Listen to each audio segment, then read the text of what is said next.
தெய்வதாயவை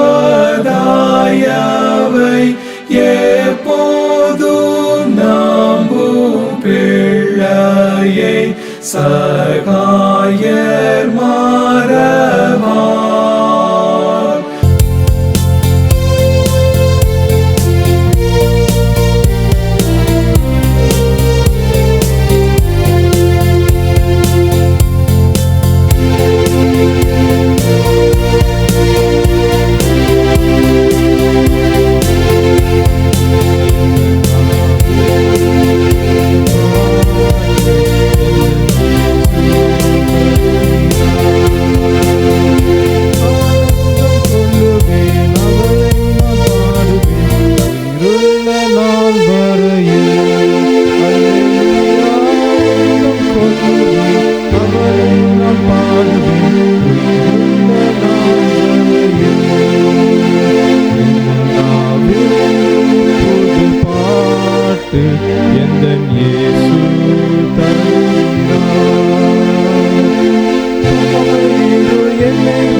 அவரை நான் பாடுவேன் உயிருள்ள நாள் வரையில். நாவில் புது பாட்டு எந்தன் இயேசு தருகிறார். பாதையில் வந்தபோது வேண்டல் கேட்டார், பாதை மாற்றி துன்பமெல்லாம் நீக்கிவிட்டார். பாதையில் வந்தபோது வேண்டல்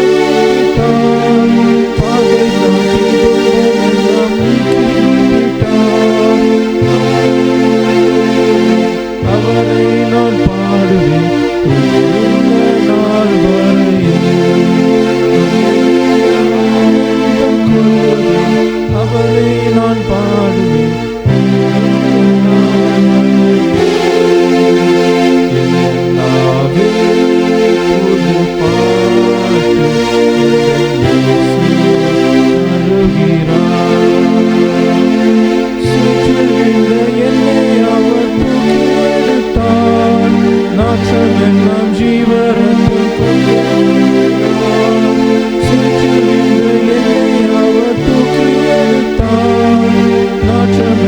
ஜீவரத்தம் கொண்டு மாற்றினார்.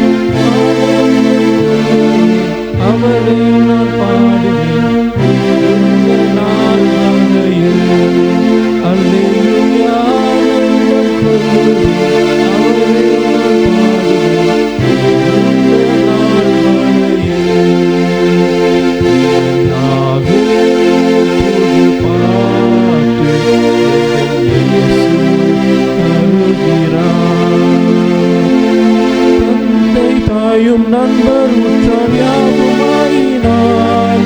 நிந்தை தாங்கி எங்கள் மேன்மை சொல்லுவேன். தந்தை தாயும் நண்பர் உற்றார் யாவுமாயினார்.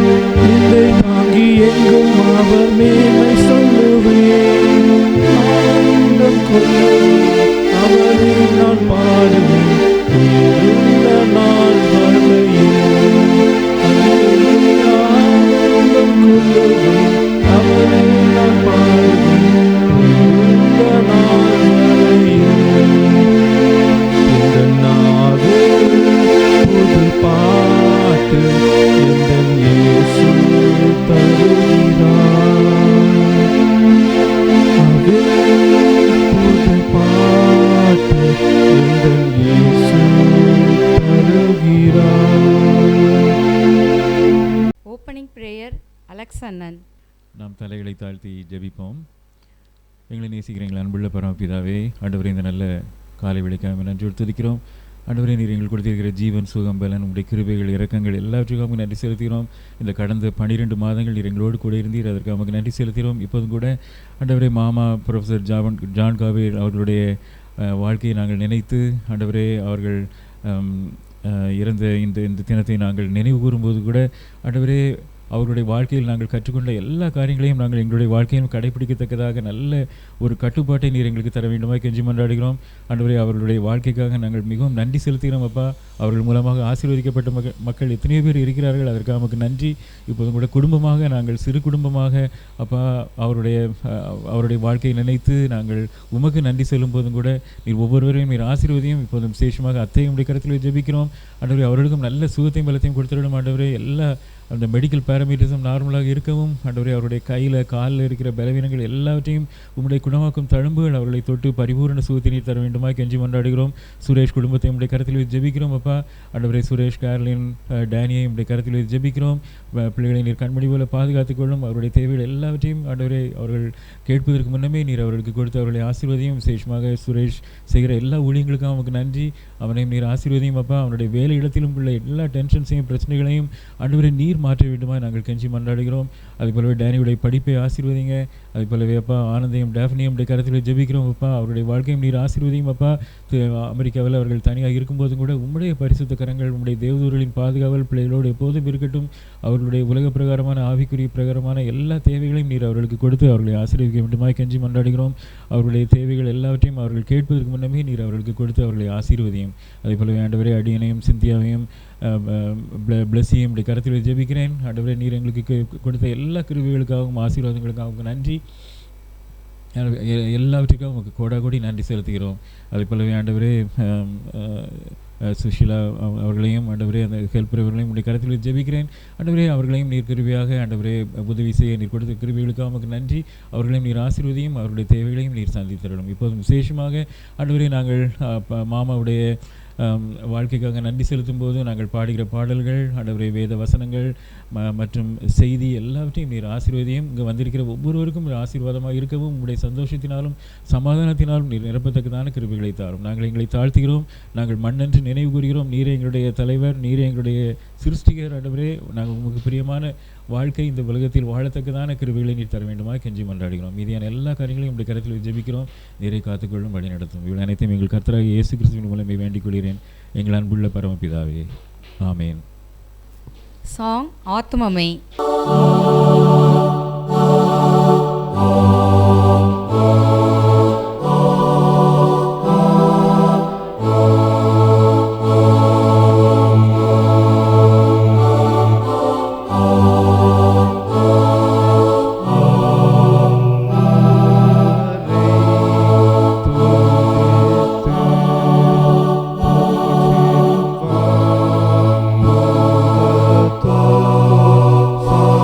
சாட்சுவத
கர்த்தருடைய நாமத்துக்கு ஸ்தோத்திரம் உண்டாவதாக. இன்றைய தினத்திலே குடும்பமாக நாங்கள் எங்களை விட்டு பிரிந்து சென்ற எங்களுடைய திரு எஸ் ஜான் கேவ்ரில் அவர்களுக்காக அவர்களை நினைத்து என் மகன் ஒரு ஸ்தோத்திர ஜெபம் கட்டாயம் வைக்கணும்னு ரொம்ப ஆசைப்பட்டான். அதில் முழு ஒத்துழைப்பும் என் மருமகள் கொடுத்தாள். அவள் இந்த தங்கியிருந்த நாட்களிலே பிள்ளைகளை அன்புடன் உசரித்து எல்லா வேலைகளையும் இழுத்து போட்டுக்கொண்டு ஒரு மகள் எப்படி செய்வாளோ என்னுடைய மகனுக்கு மேலாக மகன் எல்லா திட்டங்கள் என்னென்ன செய்தானோ அதற்கு ஒருபடி மேலாக செய்து பிள்ளைகளை அரவணைப்புடன் பார்த்து கொண்டாள். அது பரலோகத்தில் இருக்கிற என்னுடைய கணவருக்கு அது சந்தோஷம். அதுபோல் அவங்களுக்கு தன் மருமகனையும் ரொம்ப பிடிக்கும். எப்போவுமே அவளுக்காக ரொம்ப சப்போர்ட் பண்ணுவாங்க. மருமக்குமார் 2 பேரையும் ரொம்ப பிடிக்கும். கேரளின் முக்கியமாக கேரளினுடைய சமையலையும் ரொம்ப ரசிப்பார். அது மாதிரி மருமகனை பற்றி ஏதாவது ஒன்று சொன்னாலும் ஒரு என் மேலே கோவப்படுவாங்க. நீ வந்து கொஞ்சம் பேசும்போது ஜாக்கிரதையாக பேசணும், அவங்க நமக்கு பிள்ளை மாதிரி நீ அப்படின்னு நிறைய காரியங்களை எனக்கு சொல்லுவாங்க. ரொம்ப பிடிக்கும் அவங்கள. அந்த மாதிரி ஒரு குடும்பத்தில் எல்லாரையும் அவங்க அதுக்கு அடுத்தாப்புல அடுத்த லெவலில் வந்து பேர பிள்ளைகள் ஆனந்த் முதல்ல பிறந்தனால அவனை ஆனந்த் ரொம்ப இஷ்டம். அடுத்தாப்புல பிளஸ்ஸி, அடுத்தாப்புல டேனி ரொம்ப அவளுக்கு ரொம்ப விருப்பம். ஏன்னா சுரேஷ் அவன் வந்து கடவுள்கிட்ட ரொம்ப அவனுக்காக ஜெபம் பண்ணி பிறந்த பிள்ளை. அவன் வந்து ரொம்ப அனாவசியமாக பேச மாட்டான். அவர் தாத்தா மாதிரி ஸ்மார்ட்டாக இருப்பான், நான் பேச்சு அதிகம் கிடையாது. அதனால் அவங்க இப்போ பரலோகத்தில் இருந்தாலும் அந்த பிள்ளைகளை ரொம்ப ஆசீர்வதிப்பாங்க. அதுபோல் சுசிலா வந்து எங்கள் குடும்பத்தில் ஒரு நபராக தான் இருந்திருக்கா. அண்ணன் தான் கூப்பிடுவா. அப்போ எங்கள் வீட்டுக்காரர் அந்த அளவுக்கு அவங்களும் நீ என்ன வேணுமா, உனக்கு என்ன வேணும், அவங்க வந்து ஏன்ட்ட தான் முதல்ல வரணும்னு சொன்னாங்க. அப்போ வேண்டாமா, நீ அங்கே என் மருமக வேலைக்கு போகிற, குழந்தைய வச்சுட்டு கஷ்டப்படுறா, அதனால் நீ போய் அவளுக்கு உதவி செய்யு அவங்க சொன்னது அவங்க தான் கட்டாயம் ஏன்ட்டையும் சொன்னாங்க. நமக்கு தான் இதுக்கு நீ வீட்டில் தானே இருக்க, பாட்டையும் வச்சுக்கலாம் அப்படின்னு. இப்போ டேனியை நல்லபடியாக வளர்க்கணுன்னா சுசிலா தான் லாய்க்கு, கண்டவங்களையும் விட முடியாதுன்னு. இன்றைக்கி டேனி இவ்வளோ நல்ல பிள்ளையாக இருக்கான்னா அது ஒரு காரணம் சுசிலா தான். கண்டிப்பாக தான் வளர்ப்பாள். அவனும் ஒவ்வொரு பாட்டிகளாக கணக்கு வைக்கும்போது தூத்துக்குடியில் அலிஸ் பாட்டி, பாளையங்கோட்டையில் ஜெயஸ்லி பாட்டி, ஆலங்குளத்தில் சுசிலா பாட்டி அப்படின்னு தான் கணக்கு வைப்பான். அந்த அளவுக்கு அவனும் இன்றைக்கு வரைக்கும் அப்படி தான். ஆனால் அப்படி இருக்கும்போது இப்போ சிந்தியா சுரேஷை பற்றி நான் சொல்கிறதுக்கு ஒன்றும் இல்லை. ஏன்னா அது எல்லாரும் ஒரு பிள்ளைகளை நேசிக்கிறதுல ஒரு பெரிய இது கிடையாது, ஒண்டர் கிடையாது. ஆனால் மருமக்குமாரை நேசிக்கிறது, பேர பிள்ளைகளை நேசிக்கிறது, நமக்கு உதவி செய்கிறவங்களை நேசிக்கிறது, அதுதான் எனக்கு பெரிய காரியமாக இருந்துச்சு. அது மாதிரி எனக்கு என் வாழ்க்கையில் நான் வேலைக்கு போகாட்டாலும் நான் போகலையேன்னு ஒரு நாள் கூட நினச்சதில்லை. அந்த அளவுக்கு என் கையில் அவங்க எல்லா சுதந்திரமும், அவங்க ஒன்றுமே சொல்ல பிள்ளைகள் கூட தெரியாது. கடைசி வரைக்கும் என் அக்கௌண்ட்டில் தான் பணம் இருக்கும். அவங்க ஹாஸ்பிட்டலில் செலவாகும்போது கூட நான் தான் கையெழுத்து போட்டு அனுப்புகிறேன். ஏன்னா அவங்களுக்கு அவ்வளோ நம்பிக்கை என் மேலே உண்டு. இன்றைக்கும் நான் சந்தோஷமாக வீட்டில் இருக்கேன்னா ஒரு காரணம் அவங்களுடைய நினைவுகள். பிள்ளைகள் வீட்டில் இருந்தால் நம்ம பாரமாக இருக்கக்கூடாது, உதவி செய்ய முடிஞ்சால் செய்யணும், அல்லது அமைதியாக இருக்கணும். அதுதான் அவங்களுடைய கொள்ளுகை. அட்லீஸ்ட் வந்து அதுபடியாக கடவுள் வச்சுருக்காரு. அப்புறம் வேறு என்ன சொல்ல, சிந்தியா சுரேஷை பற்றி எல்லாருக்கும் தெரியும். டேஃப்னிக்கு வந்து கொடுத்து வைக்கல, என்ன பார்க்கலன்னு. ஆனாலும் கடவுள் அவளை பரலோகத்துலேருந்து நான் நினைக்கிறது நம்ம கடவுள் என்ன வச்சுருக்காரோ அவங்க டேஃப்னி வீட்டில் குழந்தையாக பிறப்பாங்கங்கிற நம்பிக்கை எனக்கு இருக்குது. அது எப்போங்கிறது அவர் கையில் இருக்குது. ஏன்னா அவ்வளோ ஆனந்த் பிடிக்கும்னா ஆட்டோமேட்டிக்காக டேஃப்னி பிடிக்கும் தானே. நம்ம பையன் நல்லா இருக்கணும்னா அவள் தான் நல்லா இருக்கணும், அந்த மாதிரி. அதனால் கடவுள் அவனுக்கு கொடுத்த ஒரு இதாக நான் நம்புகிறேன். ஏன்னா எப்படியோ நம்ம நினைக்கலாம், ஆனால் கடவுள் ஒரு வச்சுருப்பார், நன்மையாக தான் வச்சுருப்பார். தான் நேசிக்கிற பிள்ளைகளை இப்போ நம்ம பரலோகத்துலேருந்து கடவுள் பார்த்துட்டு தான் இருப்பார். அவங்களுக்கு என்ன ஆசைன்னா மருமகன் பிள்ளைகள் எல்லாருமே ஒற்றுமையாக இருக்கணும்னு ஒரு ஆசை. ஆனால் நம்ம லக்கு எப்படி இருக்குது, ஒரு ஆள் அமெரிக்கா கண்டம், ஒரு ஆள் ஆஸ்திரேலியா கண்டம், ஒரு ஆள் இந்தியா, ஒரு ஆள் சிங்கப்பூர், அப்படி அமைஞ்சிருக்கு.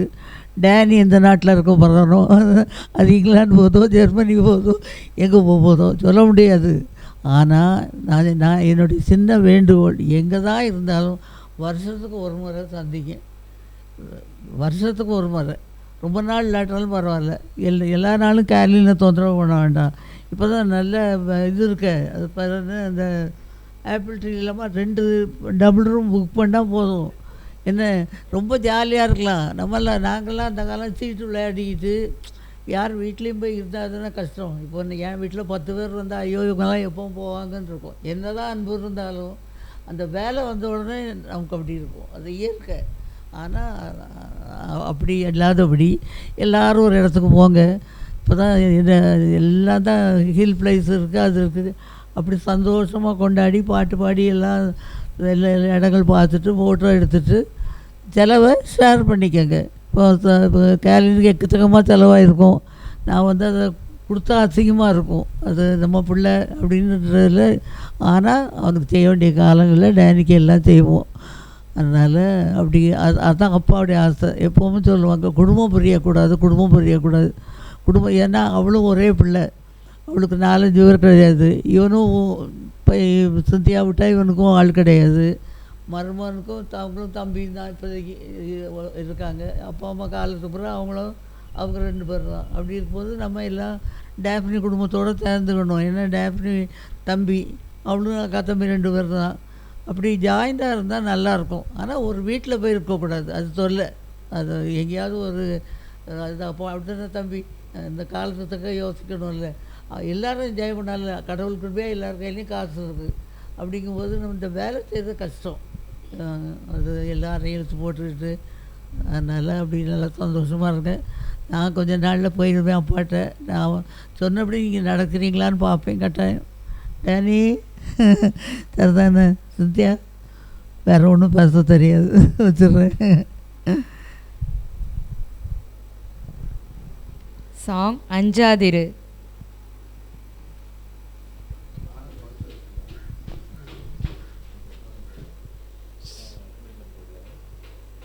Oh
reading Blessy.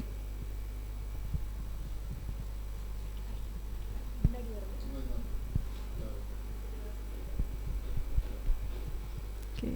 1 Thessalonians chapter 4 verses 13 to 18. But we do not want you to be uninformed, brothers, about those who are asleep, that you may not grieve as others do who have no hope. For since we believe that Jesus died and rose again, even so through Jesus, God will bring with him those who have fallen asleep. For this we declare to you by a word from the Lord, that we who are alive, who are left until the coming of the Lord, will not precede those who have fallen asleep. For the Lord himself will descend from heaven with the cry of command, with the voice of an archangel, and with the sound of the trumpet of God. And the dead in Christ will rise first. Then we who are alive, who are left, will be caught up together with them in the clouds to meet the Lord in the air, and so we will always be with the Lord. Therefore, encourage one another with these words.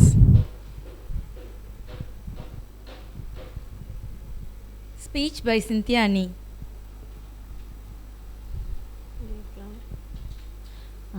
அப்பாவை பற்றி அப்பாவோட நினைவு நாளனே கூறும்போது அவங்கள பற்றி பேச வார்த்தையே இல்லை. மனசு ஃபுல்லாக அவங்க நிறைஞ்சிருக்காங்க. அவங்க வந்து அதாவது பொதுவான்னு பார்த்துட்டோன்னா அவங்க காலேஜில் எத்தனையோ பேருக்கு தாராளமாக சுரேஷ் கூட வந்து விளையாடிட்டு இருந்த ஃப்ரெண்ட்ஸ்க்கெல்லாம் 12th முடித்து அவங்களுக்குலாம் வேலை போட்டு கொடுத்து அவங்களாம் இன்றைக்கி நல்ல கல்யாணம் பண்ணி வீடு கட்டி நல்லா இருக்காங்க. அது ஒரு எக்ஸாம்பிள் தான். அது மாதிரி நிறைய பேருக்கு வேலை கொடுத்து நிறைய பேருக்கு படிக்க வச்சு எத்தனையோ பேர் என் கண் முன்னாடியே பார்த்துருக்குறேன். ஸோ அவ்வளோ பேர் அவங்க எவ்வளோ ஆயிரக்கணக்கான குடும்பங்கள் அவங்க இன்றைக்கி நல்லா இருக்குது அவங்களால. அது எல்லாருக்கும் தெரியும். ஆனால் அதை சொல்லாமல் இருக்க முடியாது. மற்றபடி எங்கள் குடும்பத்தில் எடுத்துட்டா அவங்க ஒரு ஜெம்முன்னு சொல்லலாம். அவங்க வந்து ஒரு கஷ்டம் நம்மளுக்கு கொடுக்கும்னு நினச்சதில்லை. கடைசி காலத்தில் அது அவங்களுக்கு தெரியாமல் நடந்தது. மற்றபடி அவங்களுக்கு ஏதோ ஒரு செக்கப் போனாலும் கண்ணுக்கு போனாலும் சொல்லுங்கப்பா, நான் யாரையாவது கூப்பிட்டு மகனை தொந்தரவு பண்ணக்கூடாது, மகளை தொந்தரவு பண்ணக்கூடாதுன்னு சொல்லி அவங்க கஷ்டத்தை சொல்லவே மாட்டாங்க. அவங்களே போய் யாரையாவது வச்சு அவங்களே போயிட்டு வந்து யாருக்குமே தொந்தரவு கொடுக்க மாட்டாங்க. அந்த மாதிரி அவங்க வந்து எல்லாருக்கும் அவங்கள அர்ப்பணித்தாலும் அவங்க வந்து மற்றவங்களுக்காக அவங்க வாழ்ந்த மாதிரி இருந்தாங்க. தனக்கு வந்து சிம்பிள் லைஃப் தான். அவங்க சைக்கிள் தான் வச்சுருந்தாங்க. அவங்க வந்து ஒரு ஆடம்பர வாழ்வே கிடையாது. ஆனால் பிள்ளைங்களுக்காக எல்லாத்தையும் அவங்க அர்ப்பணித்தாங்க, குடும்பத்திற்காக அர்ப்பணித்தாங்க. அது மாதிரி அம்மா சொன்னது நான் நினச்சேன் மனசில். அவங்கள வந்து ஒரு நாள் கூட அவங்க வேலை பார்க்கலன்னு அவங்க நாங்கள்லாம் லீவுக்கு வரோம் அப்படின்னா உடனே எக்ஸ்ட்ரா காசு அம்மாவே கேட்க வேண்டியதில்லை. சிந்தியா வரல, எல்லோரும் வராங்கல்ல, உடனே அப்படின்னு எக்ஸ்ட்ராவாக கொடுப்பாங்க அவங்களே. அந்த மாதிரி அவங்க ஒரு நாள் கூட எனக்கு காசு இல்லை அப்படின்னு அம்மா கேட்டதே கிடையாது. அந்த மாதிரி அவங்க எல்லாத்தையுமே அது மாதிரி நீ வேலை பார்க்கலையேன்னு அவங்கள ஒரு நாள் கூட குத்தி காட்டினதில்லை. அவங்கள கவனிக்கிறது கூட முடியலை அப்படின்னா ஒரு ஹெல்ப்பர் 2 ஹெல்ப்பர் எல்லாமே வச்சு அவங்கள நல்லா கவனித்தது உண்மையிலே அது நான் பெருமைப்படக்கூடியது. அப்போ அது மாதிரி பிள்ளைங்களும் அப்படி தான். அது நாங்கள் எல்லோரும் வந்தால் கூட அது மருமகள்னாலும் சரி மருமகன்னாலும் சரி அவங்களுக்கு வந்து எனக்கு அது காசு கொடுக்குறது எனக்கு பெருசாக தெரியும். ஏன்னா கிறிஸ்மஸ் நியூ இயர் அப்படிலாம் யோசித்து அவங்களால முடிந்ததே எல்லாருக்கும் கொடுக்கணும். அப்படி தனக்குன்னு ஒன்றும் வாங்கியிருக்க மாட்டாங்க. நாங்கள் ஏதாவது கொடுக்குறது தான். தனக்குன்னு ஒரு துணி வாங்கியிருக்க மாட்டாங்க. அந்த மாதிரி அவங்க வாழ்க்கையே ஃபுல்லாக எல்லாத்தையும் எங்களுக்காக அர்ப்பணித்தாங்க. ஸோ அது மாதிரி எனக்கு வந்து ஆனந்த் சின்ன வயசில் இருக்கும்போது நான் அப்போ தான் ஒரு புதுசாக பாலிடெக்னிக்கில் வேலைக்கு ஜாயின் பண்ணேன். அப்போது ஹெல்ப்பர் அப்படிலாம் கிடையாது. அப்பா கொஞ்சம் ஹெல்ப் பண்ண வரீங்களா வீட்டுக்குன்னே 2 வீக்ஸ் வந்தாங்க. நான் வந்து பாலிடெக்னிக் காலேஜில் லெக்சராக ஜாயின் பண்ணியிருக்கேன்னு. அப்புறம் அது முடிஞ்சு நாங்கள் சிங்கப்பூருக்கு வேலை கிடச்சி போயிட்டாங்க. நாங்கள் வந்துட்டோம். அது மாதிரி பிளெஸ்ஸியும் இடையில கொஞ்சம் சிக்காக இருந்தால் அப்போ நானும் வேலைக்கு போனேன் சிங்கப்பூரில். அப்போ அவள் தனியார் பாப்பா வீட்டில் இருக்கும்போது ஹெல்ப் பண்ண வரீங்களான்னு உடனே அவங்க கிளம்பி வந்து 1 மந்த் இருந்துட்டு போனாங்க எனக்கு லீவ் ஆரம்பிக்க வரைக்கும். அது மாதிரி எங்களுக்கு அது மாதிரி நம்ம கஷ்டம் என்னன்னு சொன்னால் கூட இப்படி தானே அப்படி தானே இல்லாமல் நம்ம கூட போய் அந்த கஷ்டம் என்னன்றதை உணர்வாங்க. அது என்ன இது என்னன்னு சொல்லாமல் அவங்க ஆறுதலாக இருக்கும். அவங்ககிட்ட என்ன கேட்டாலும் அவங்ககிட்ட ஒரு தீர்வு இருக்கும், ஒரு முடிவு இருக்கும், கேட்டு சொல்லுவாங்க. கடைசியில் அவங்க இருந்தது வந்து ஆனந்த் கிராஜுவேஷன் அப்போ கூட அவங்க சிக் பெட்டில் இருக்கும்போது எனக்கு ரொம்ப ஆசோலேஷன் கோர்ஸ் வர படிச்சுக்கிட்டு இருந்தேன். கோர்ஸில் லீவ் போடக்கூடாது, ஸ்கூல் படிக்கிற கோர்ஸ், இங்கே போகலாமா அங்கே போகலாமா இங்கே வந்துடும் இப்படிலாம் குழப்பத்தில் இருக்கும்போது நீ போயிட்டு வா, அவனோட கிராஜுவேஷன் முடிச்சுட்டு வாமா, அவன் அவ்வளோ நாள் கழித்து போயிட்டு வரான்னு சொல்லி அதுக்கப்புறம் அவங்கள நான் உயிரோடு அவங்கள பார்க்க முடிஞ்சிச்சு எனக்கு. அதுக்கப்புறம் வந்து அவங்க எல்லோரும் அவங்க கூட டைம் ஸ்பெண்ட் பண்ணிவிட்டு அவங்க கடைசி நாட்களில் இருக்க முடிஞ்சு. கடைசி நாட்களில் அவங்க நிறைய கஷ்டம் அனுபவித்தாலும் இன்னைக்கு கண்டிப்பாக அவங்க ஆண்டவர் மடியில் இருப்பாங்க அப்படின்ற நம்பிக்கையிலலாம் இருக்குது.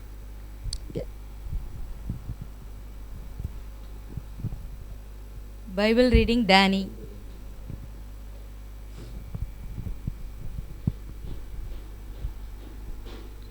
யோவான் 14 வசனம் 1 முதல் 6 வரை.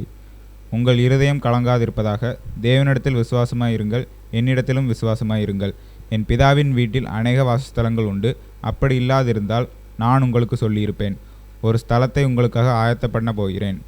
நான் போய் உங்களுக்காக ஸ்தலத்தை ஆயத்தம் பண்ணின பின்பு நான் இருக்கிற இடத்திலே நீங்களும் இருக்கும்படி நான் மறுபடியும் வந்து உங்களை என்னிடத்தில் சேர்த்து கொள்வேன்.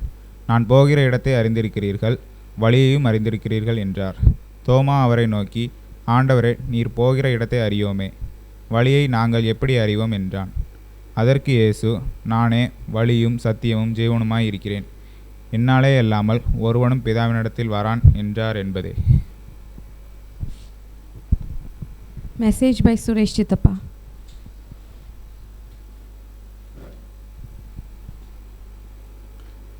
சில ஆண்டுகளுக்கு முன்பதாக அப்பாவுடைய நினைவாக அஞ்சாதிரு நெஞ்சமே பாடலை பாட வைத்து அதை எங்களுடைய யூடியூப் சேனலில் அப்லோட் செய்து ஒரு ஃபங்க்ஷன் வச்சுருந்தோம்.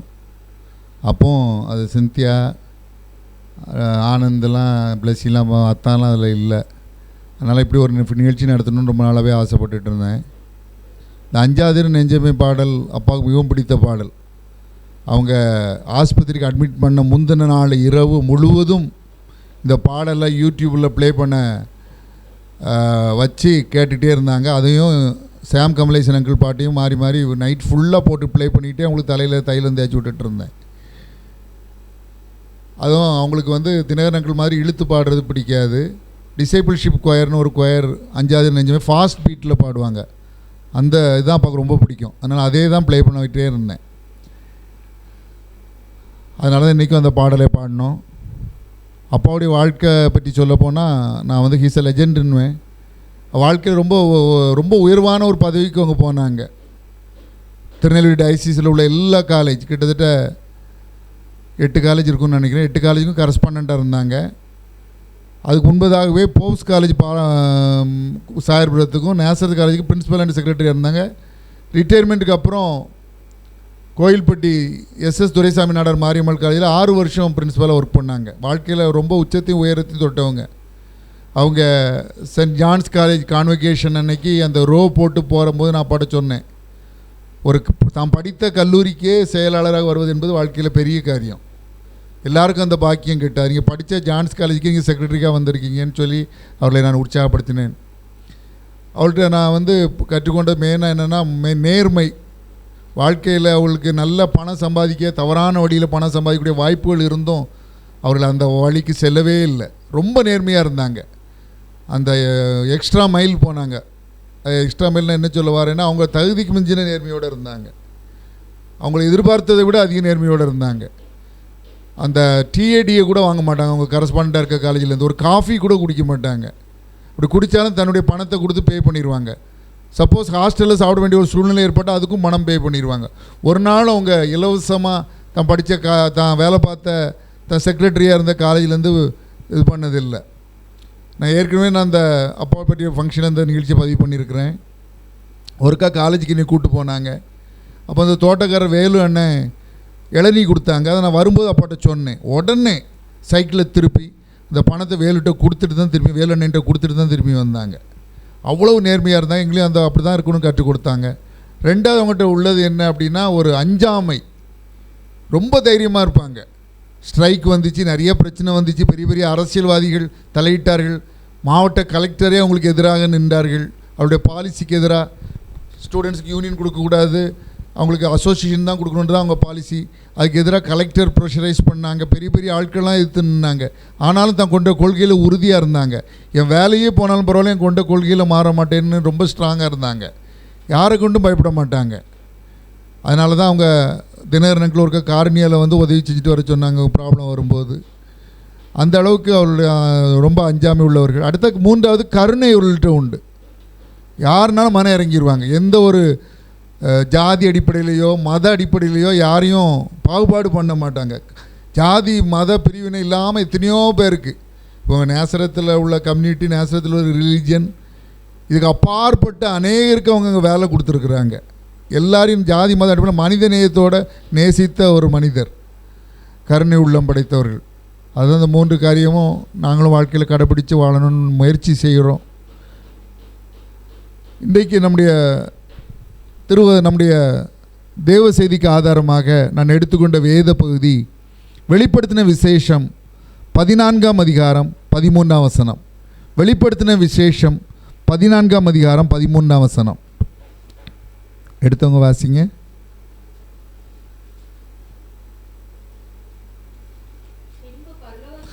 பின்பு பரலோகத்திலிருந்து ஒரு சத்தம் உண்டாக கேட்டேன். அது கர்த்தருக்குள் மரிக்கிறவர்கள் இது முதல் பாக்கியவான்கள் என்று எழுது. அவர்கள் தங்கள் பிரயாசங்களை விட்டொழிந்து இளைப்பாறுவார்கள். அவருடைய கிரியைகள் அவர்களோடு கூட போம். ஆவியானவரும் ஆம் என்று திருவுளம் பெற்றுகிறார் என்று சொல்லிட்டு, கர்த்தருக்குள் மரிக்கிறவர்கள் இது முதல் பாக்கியவான்கள் என்று எழுது. வேதத்திலே அநேகர் பாக்கியவான்கள் என்று சொல்லப்பட்டிருக்கிறார்கள். ஆண்டவர் சொல்கிறார் மலை பிரசங்கத்திலே, துயரப்படுகிறவர்கள் பாக்கியவான்கள், அவர்கள் ஆறுதல் அடைவார்கள். சாந்த குணமுள்ளவர்கள் பாக்கியவான்கள், அவர்கள் பூமியை சுதந்திரித்துக் கொள்வார்கள். சமாதானம் பண்ணுகிறவர்கள் பாக்கியவான்கள், தேவனுடைய புத்திரர் எனப்படுவார்கள் என்று ஒரு பெரிய லிஸ்டே சொல்லப்பட்டிருக்கிறது.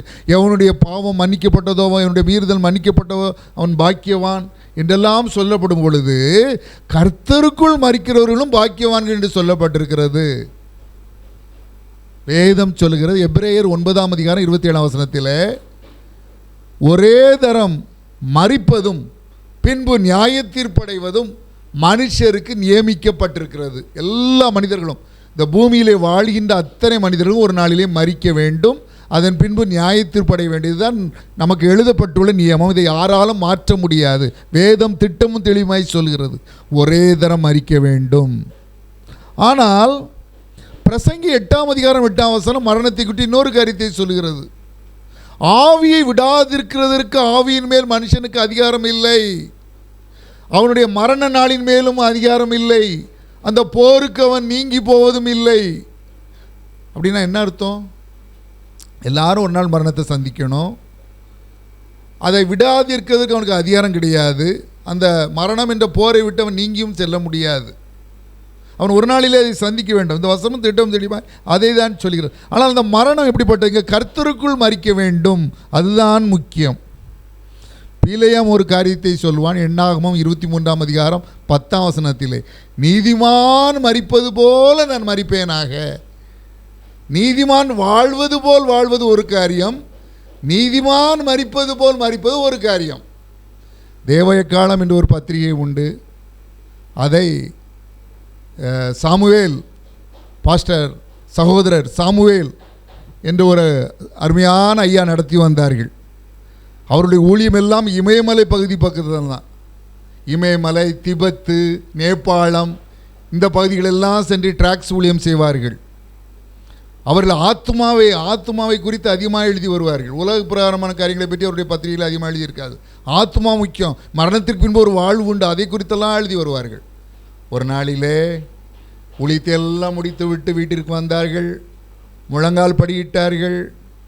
அந்த நிலையிலே கர்த்தருடைய ராஜ்யத்தில் சேர்ந்து விட்டார்கள். அவர்கள் எழுப்பினார்கள் முழங்காலில், அவர் எழுந்திருக்கவே இல்லை. அப்படியே கர்த்தருடைய ராஜ்யத்துக்குள் சேர்ந்து விட்டார்கள். எவ்வளோ பாக்கியமான ஒரு மரணம் அது! நீதிமான் மரிப்பது போல் நான் மரிப்பேனாக.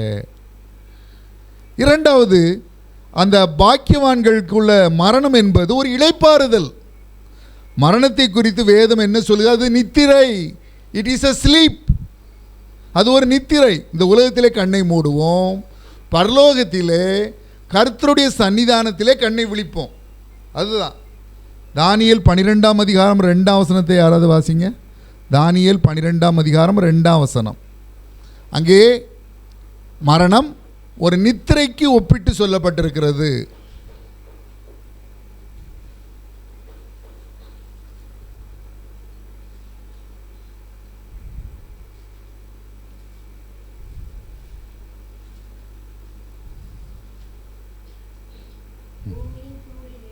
பூமியின் தூளிலே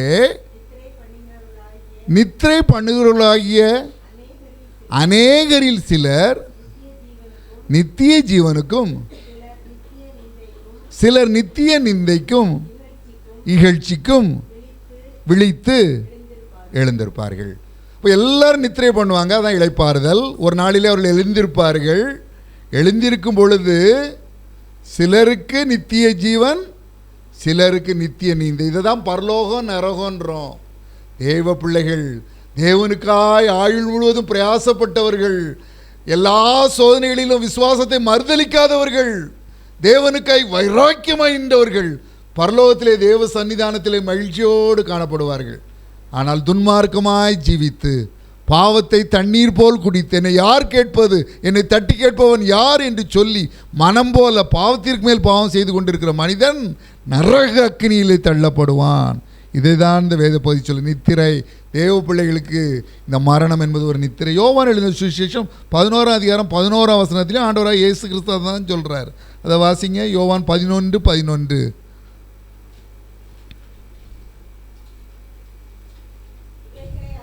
இவைகளை அவர் சொல்லிய பின்பு அவர்களை நோக்கி, நம்முடைய சிநேகிதனாகிய லாசரு நித்திரை அடைந்திருக்கிறான், நான் அவனை எழுப்ப போகிறேன் என்றார். லாசருடைய மரணத்தை ஆண்டவராக இயேசு கிறிஸ்து நித்திரை என்று தான் குறிப்பிடுகிறார். பிளஸ்ஸி வாஸ்தா இங்கிலீஷில் 1 தெசலோனிக்கேயர் 4ஆம் அதிகாரம் 13ஆம் வசனம். அந்த வசனத்தின் முதல் வரி வாசிங்க. நித்திரை அடைந்தவர்கள் நிமித்தம் நீங்கள் துக்கியாதிருக்க, வாசிங்க அந்த பகுதியை. அன்றியும் சகோதரரே, நித்திரை அடைந்தவர்களின் நிமித்தம் நீங்கள் நம்பிக்கையற்றவர்களைப் போல, நம்பிக்கையற்ற மற்றவர்களைப் போல துக்கித்து அறிவில்லாதிருக்க எனக்கு மனதில்லை. நித்திரை அடைந்தவர்கள் என்றேதான் மரணத்தை குறித்து இந்த வேத பகுதியும் சொல்கிறது. அப்போ மரணம் என்பது எல்லாருக்கும் வரும். ஆனால் கர்த்தருக்குள் நாம் மரிக்க வேண்டும். தேவ பிள்ளைகளாய் வாழ்ந்து தேவ பிள்ளைகளாய் மரிக்க வேண்டும். ஏனென்றால் இந்த வேத பகுதியின் 3வது பகுதி சொல்கிற வெளிப்படுத்தல் 14:13 அவருடைய கிரியைகள் அவர்களோட கூட போம். வேதம் சொல்கிறது, மனுஷர் பேசும் வீணான வார்த்தைகளை குறித்து கூட என்ன செய்யணுமா, நியாய தீர்ப்பு நாளில் கணக்கு ஒப்புவிக்கணுமா. வார்த்தைகளை கூட கணக்கு ஒப்பிக்கணும்னா அப்படி நம்முடைய செயல்கள் கண்டிப்பாக ஆண்டவர் வெள்ளை சிங்காசனத்தில் அமர்ந்து ஒரு நாளிலே நியாயம் தீர்ப்பார். நாம் செய்த செயல்கள் ஒரு திரைப்படம் போல காட்டப்படும். நம்முடைய நன்மைக்காவது தீமைக்காவது ஏற்ற பலனை நாம் அடைவோம். ஆனால் சங்கீதம் 116:15 சொல்கிறது, கர்த்தருடைய பரிசுத்தவான்களின் மரணம் அவர் பார்வைக்கு அருமையானது. மரணம் எப்படி, மரணம் எல்லாருக்கும் வரும். ஆனால் எப்படிப்பட்டவர்களாய் மரிக்கணும்? தேவ பிள்ளைகளாய் மரிக்கணும். எப்படிப்பட்ட மரணம்? நீதிமான் போல் மரிக்கணும். 2 தீமோத்தேயு 4ஆம் அதிகாரம் 6, 7, 8 வசனத்தில் பவுல் சொன்னாரே, நான் தேகத்தை விட்டு பிரியும் காலம் வந்தது, நல்ல போராட்டத்தை போராடினேன், ஓட்டத்தை முடித்தேன், விசுவாசத்தை காத்து கொண்டேன், இது முதல் நீதியின் கிரீடம் எனக்காக வைக்கப்பட்டிருக்கிறது, நீதியுள்ள நியாயாதிபதியாய் கர்த்தர் அந்நாளில் அது எனக்கு தந்தருளுவார், எனக்கு மாத்திரமல்ல அவர் பிரசன்னமாகுதலை விரும்பும் யாவருக்கும் தந்தருளுவார். இந்த உலகத்தில் நம்ம கஷ்டம் வரும்போது என்ன நினைக்கிறோம்? வாழ்ந்ததை விட மறிச்சிட்டா நல்லா இருக்குமேலாம் நினைக்கிறோம். நிறைய நேரங்களில் கஷ்டம் உச்சக்கட்டத்தில் வரும்போது ஐயோ ஏதோ உலகத்தில் உயிரோடு இருக்கும், செத்த நல்லமா இருக்கும். தேவ பிள்ளைகள் அப்படி புலம்பி இருக்கிறார்கள். எண்ணாகமம் 11ஆம் அதிகாரம் 15ஆம் வசனத்திலே மோசே ஆண்டவரிடத்திலே ஜெபிக்கிறான், என் உபத்திரவத்தை நான் காணாதபடிக்கு இப்பொழுதே என்னை கொண்டு போடும்னு சொல்கிறான். அவன் ஆண்டவர் கொண்டு போட்டாரா? இல்லை. நம்ம ஜெபத்தை ஆண்டவர் கேட்டிருந்தாங்க இருக்க யாருமே உயிரோடு இருக்க முடியாது. அநேகர் பல நேரங்கள் இப்படி புலம்பியிருக்கோம், உயிரோடு இருக்கிறவர் செத்தா நல்லா இருக்குமே, செத்துருக்கலாமே நினச்சிருக்கோம். ஆனால் ஆண்டவர் இப்போ மோசம் ஒரு காலத்தில் அப்படி புலம்புனான், என் உபத்திரவத்தை நான் காணாதபடிக்கு இப்பொழுது என்னை கொண்டு போடணும். ஆண்டவர் பார்த்தாரு, இவன் ஏன் இப்படி புலம்புறான், இவன் கஷ்டப்படுறான், தனியாக இருந்து கஷ்டப்படுறான். உன் மேல் இருக்கும் ஆவியை 70 மூப்பர்கள் மேல் வைப்பேன், உன்னுடைய பாரத்தை அவர்கள் பகிர்ந்து கொள்வார்கள் என்று சொல்லி அவனை அவர் சாக விடவில்லை, வாழ வைத்தார். 1 ராஜாக்கள் 19ஆம் அதிகாரம் 4ஆம் வசனத்திலே எலியா புலம்புகிறான், போதும் கர்த்தாவே, என் ஆத்மாவை எடுத்துக்கொள்ளும், என் பிதாக்களை பார்க்கிலும் நான் நல்லவன் அல்ல. ஆண்டவர் உடனே எலியாவை எடுத்துக்கிட்டாரா? இதான் சான்ஸுன்னு இல்லையே. நீ போகும் தூரம் வெகு தூரம், எப்பா அவன் பாதை முடிஞ்சிட்டு நினைக்கப்பா, நீ செய்ய வேண்டிய பணி நிறைய இருக்குப்பா, இந்த உலகத்தில் நீ செய்ய வேண்டிய பாக்கி பணிகள் இருக்குப்பா. நீ யெகூவை இஸ்ரவேல் மேல் ராஜாவாக அபிஷேகம் பண்ணணும், நீ ஆசகையில் சிரியா மேலே ராஜாவாக அபிஷேகம் பண்ணணும், நீ எலிசாவும் ஸ்தானத்தில் ராஜாவை அபிஷேகம் பண்ண, நீ போக வேண்டிய தூரம் வெகு தூரம், நீ என்ன போதும், நான் செத்துருவேன்னு சொல்லிட்டு கிடக்க, உனக்கு இன்னும் நிறைய பணி இந்த உலகத்தில் நான் வச்சிருக்கிறேன் என்று சொல்லி அவனை உற்சாகப்படுத்துகிறார். யோபு பக்தனை பாருங்க, அவனுடைய வாழ்க்கை ஒரு வேதனையான வாழ்க்கை. எல்லாவற்றையும் இழந்துட்டான். முதலாவது சொத்துக்களை இழந்தான், வேலையாட்களை இழந்தான், 10 பிள்ளைகளையும் ஒரே நேரத்திலே சாக கொடுத்தான். அவன் என்ன புலம்புறான் பாருங்க. யோபு 6ஆம் அதிகாரம் 8-9 வசனங்களில், யோபு 6:8-9.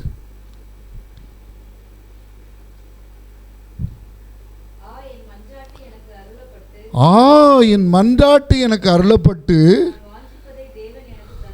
நான் வாஞ்சிப்பதை தேவன் எனக்கு தான். வாஞ்சிக்கிறது என்னன்னு பாருங்க. நான் வாஞ்சிப்பது தேவன் எனக்கு தந்து, தேவன் என்னை நொறுக்க சித்தமாய், வாசி, என்னை துண்டித்து போட்டால் நலமாயிருக்கும். தாங்க முடியல வேதனை. ஐயா என் பிள்ளை போயிட்டான் ஐயா, ஒன்றும் தெரியாத அப்பாவி பிள்ளைங்க 10 பிள்ளைங்க இறந்து போயிட்டாங்களே, என் வேலை காலக்கிலே வந்துட்டேன், சொத்துலாம் போயிட்டேன், என் உடம்புலையும் வியாதி வந்துட்டு, என் மனைவி தூஷிக்கிறாள, என்னை துன்பப்படுத்துகிறாள, ஓட்டை சுரண்டி சாம்பல் உட்காந்துட்டு இருக்கேன் ஐயா, நீ எனக்கு என்னையா அந்த உலகத்தில் இருக்குது, நீ இதெல்லாம் செஞ்சுட்டு துண்டித்து போடும், என்னை துண்டித்து போடுன்னு புலம்புறான். ஆண்டவர் அவனை துண்டித்து போடலை, அவன் உள்ளத்துக்குள்ளே ஒரு விசுவாசம் பிறகு இப்படி பண்ண யோபு தான் சொல்கிறான். யோபு 19ஆம் அதிகாரம் 25ஆம் வசனத்தில், என் மீட்பர் உயிரோடு இருக்கிறார் என்றும் அவர் கடைசி நாளில் பூமியின் மேல் நிற்பார் என்றும் நான் அறிந்திருக்கிறேன். யோபு சொல்கிறான், யோபு 42:5, என் காதினால் உம்மை குறித்து கேள்விப்பட்டேன், இப்பொழுதோ என் கண் உம்மை காண்கிறது. தேவாதி தேவன் அவனுக்கு தரிசனம் கொடுக்கிறார். செத்த நலவா இருக்குன்னு சொன்னவனுக்கு தரிசனம் கொடுக்கிறார். யோபு 42:10 சொல்கிறது, யோபு தன் சிநேகிதருக்காக வேண்டுதல் செய்தபோது கர்த்தர் அவன் சிறையிருப்பை மாற்றினார், அவனுக்கு முன்னிருந்த எல்லாவற்றை பார்க்கிலும் 2 தனியாக அவனுக்கு தந்தருளினார். அதே ஆசீர்வாதம் துக்கப்படுகிற தேவ பிள்ளைகளுக்கு ஆண்டவர் கொடுக்கிறார். YONO 4:3 YONO புலம்புறான். யோனா 4ஆம் அதிகாரம் 3ஆம் வசனம் வாசிங்க. அவன் என்ன சொல்கிறான்? யோனா 4ஆம் அதிகாரம் 3ஆம் வசனம்,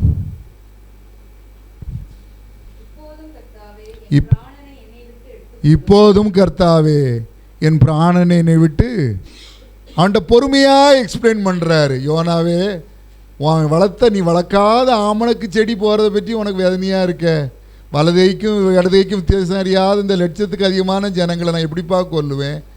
அவன் வேதனையை புரிஞ்சிக்கிட்டு அவனுக்கு பொறுமையாக விளக்கி அவனுடைய வேதனையை மாற்றுகிறார். தேவ பிள்ளைகள் ஆண்டவர் ஒரு நாள் சாக விட மாட்டார். அவருடைய வேலை வரும் வரை ஒரு மனிதனும் ஒரு பிசாசும் ஒரு வியாதியும் ஒரு சூழ்நிலையும் தேவ பிள்ளைகளுடைய ஜீவனை எடுத்துக்கொள்ளவே முடியாது. நம்முடைய சுவாசம் அவர் கையில் இருக்கிறது. தானியேல் தீர்க்கதரிசன புத்தகத்தில் வேதம் சொல்லுடைய சுவாசத்தை கையில் வைத்திருக்கிறார். நம்முடைய ஜீவன் கிறிஸ்துவுக்குள் தேவனுக்குள் மறைந்திருக்கிறது. ரெட்டடி இருக்கு பாதுகாப்பு. தேவனுக்குள்ள மறைந்திருக்கு, கிறிஸ்துவுக்குள்ள மறைந்திருக்கு. 2 காரியங்களை தியானித்து விட்டு நாம் முடிக்க இருக்கிறோம். முதலாவது, பாடுபட்ட தேவ பிள்ளைகளுக்கு தேவன் என்ன வைத்திருக்கிறார் பரிசாக? ஆண்டவராக இயேசு கிறிஸ்து நாம் வாசிக்க கேட்ட வேத பகுதி யோவான் எழுதின சுவிசேஷம் 14ஆம் அதிகாரம் 1, 2, 3 வசனங்கள். உங்கள் இருதயம் கலங்காதிருப்பதாக தேவனிடத்தில் விசுவாசமாயிருங்கள், என்னிடத்திலும் விசுவாசமாயிருங்கள். என் பிதாவின் வீட்டில் அநேக வாசஸ்தலங்கள் உண்டு. அப்படி இல்லாதிருந்தால் நான் உங்களுக்கு சொல்லியிருப்பேன். நான் போய் உங்களுக்காக ஒரு ஸ்தலத்தை ஆயத்தம் பண்ணின பின்பு நான் இருக்கும் இடத்தில் நீங்களும் இருக்கும்படி நான் மறுபடியும் வந்து உங்களை என்னிடத்தில் சேர்த்து கொள்வேன். 2 கொரிந்தியர் 5:1 சொல்கிறது, பூமிக்குரிய கூடாரமாகிய நம்முடைய வீடு அழிந்து போனாலும் தேவனால் கட்டப்பட்ட கைவேலை அல்லாத நித்திய வீடு பரலோகத்தில் நமக்கு உண்டென்று அறிந்திருக்கிறோம். இந்த வேளையில் 2 விதமான மரண நாட்களிலே நடந்த சம்பவங்களை உங்கள் மத்தியிலே பகிர்ந்து கொள்ள விரும்புகிறேன். ஒன்று, நான் புத்தகத்திலே வாசித்தேன். ஒரு தகப்பன் இருந்தார்கள், ஒரு தாயார் இருந்தார்கள், ஒரு மகன் இருந்தான். இந்த தாயார் நோய்வாய்ப்பட்டார்கள். தகப்பனும் மகனும் அந்த தாயார் உயிர் பிழைக்க வேண்டும் என்று கடுமையாக ஜெபித்தார்கள்.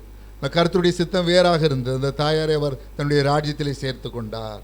தகப்பனாலும் மகனாலும் அந்த துக்கத்தை தாங்கவே முடியவில்லை. அந்த அடக்காரதனை அவர்கள் ரணகலப்படுத்தினார்களாம். அந்த அடக்காரதனை சென்ற ஒரு மனிதர் தன்னுடைய புத்தகத்திலே வேதனையோடு எழுதியிருந்தார். அவர்கள் சென்றார்கள், என் தாயாரை என் மனைவியை ஆண்டவர் எடுத்துக்கொண்டு விட்டார் என்று சொல்லி வேதாகமங்களை எல்லாத்தையும் கிழித்தெறிந்தார்களாம். வசன போர்டுகளை உடைத்து போட்டார்களாம். பாடல் புத்தகங்களை கிழித்தெறிந்தார்களாம். நெருப்பிலிட்டு கொளுத்தினார்களாம். இது ஒரு அடக்க ஆராதனை. இன்னொரு அடக்க ஆராதனை நான் கண்கால் பார்த்தது. பிளஸ்ஸிங் யூத் மிஷனில் ஒரு அங்கிள் கௌரவ பணியாளராக பணியாற்றி கொண்டே ஹெட் மாஸ்டராக இருந்து தேவனுடைய ஊழியத்தை செய்து வந்தார். அருமையாய் வயலின் வாசிப்பார்கள். வயலின் வாசிப்பார்கள். தெருவில் நின்று கொண்டு ஒரு கூட்டம் கூடிவிடும். அந்த கூட்டத்திற்கு ஆண்டவர் இயேசுவின் அன்பை சொல்வார்கள். நல்ல ஒரு தகப்பனார். அவர்களுக்கு ஒரு பெரிய பையன் இருந்தால், ஒரு சின்ன பையன் இருந்தால். அவங்க மனைவிக்கு லங்ஸில் ஒரு ப்ராப்ளம். அந்த சகோதரிக்காய் எல்லாரும் ஜெபித்தோம், நாங்களும் ஜெபித்தோம். ஆனால் கர்த்தருடைய சித்தம் வேறாக இருந்த சகோதரி கர்த்தரை எடுத்துக்கொண்டார்கள் பரலோக ராஜ்யத்தில். பையன் ஒரு பெரிய பையன் இருக்கான், ஒரு சின்ன பையன் இருக்கான். அடக்க ஊர்தி சென்று கொண்டிருக்கிறது. இந்த அங்கிள் என்ன சொன்னாங்க தெரியுமா? சத்தமாக சொன்னார்கள், யாரும் அமரர் ஊர்தியை மறைக்காதீர்கள், அதில் உள்ள வசனங்களை பார்த்தாவது சில ஜனங்கள் ரட்சிக்கப்படுவார்கள். யாரும் அங்கே நடந்து கொண்டிருக்கிற அமரர் ஊர்தியை மறைத்து விடாதீர்கள். அங்கே செல்லும், அங்கே எழுதப்பட்டுள்ள வசனங்களை பார்த்து ரோட்டிலே போவோர் வருவோரெல்லாம் ரட்சிக்கப்படுவதற்கு வாய்ப்பு உண்டு. தள்ளி தள்ளி செல்லுங்கள், அமரர் ஊதியை மறைத்து விட. அந்த துக்கத்திலும் கூட ஜனங்கள் ரட்சிக்கப்பட வேண்டும், இயேசுவை ஏற்றுக்கொள்ள வேண்டும். இந்த பாரம் இருந்தது. தேவ பிள்ளைகள் எல்லாரும் நிறைய பேர் யூடியூப்பில் இதை கேட்டுட்டு இருப்பீங்க. மரணம் என்பது தேவ பிள்ளைகளுக்கு வேதனை தரும் அனுபவமாக ஒரு நாளும் இருக்க முடியாது. மரண பயம் இருக்குமா?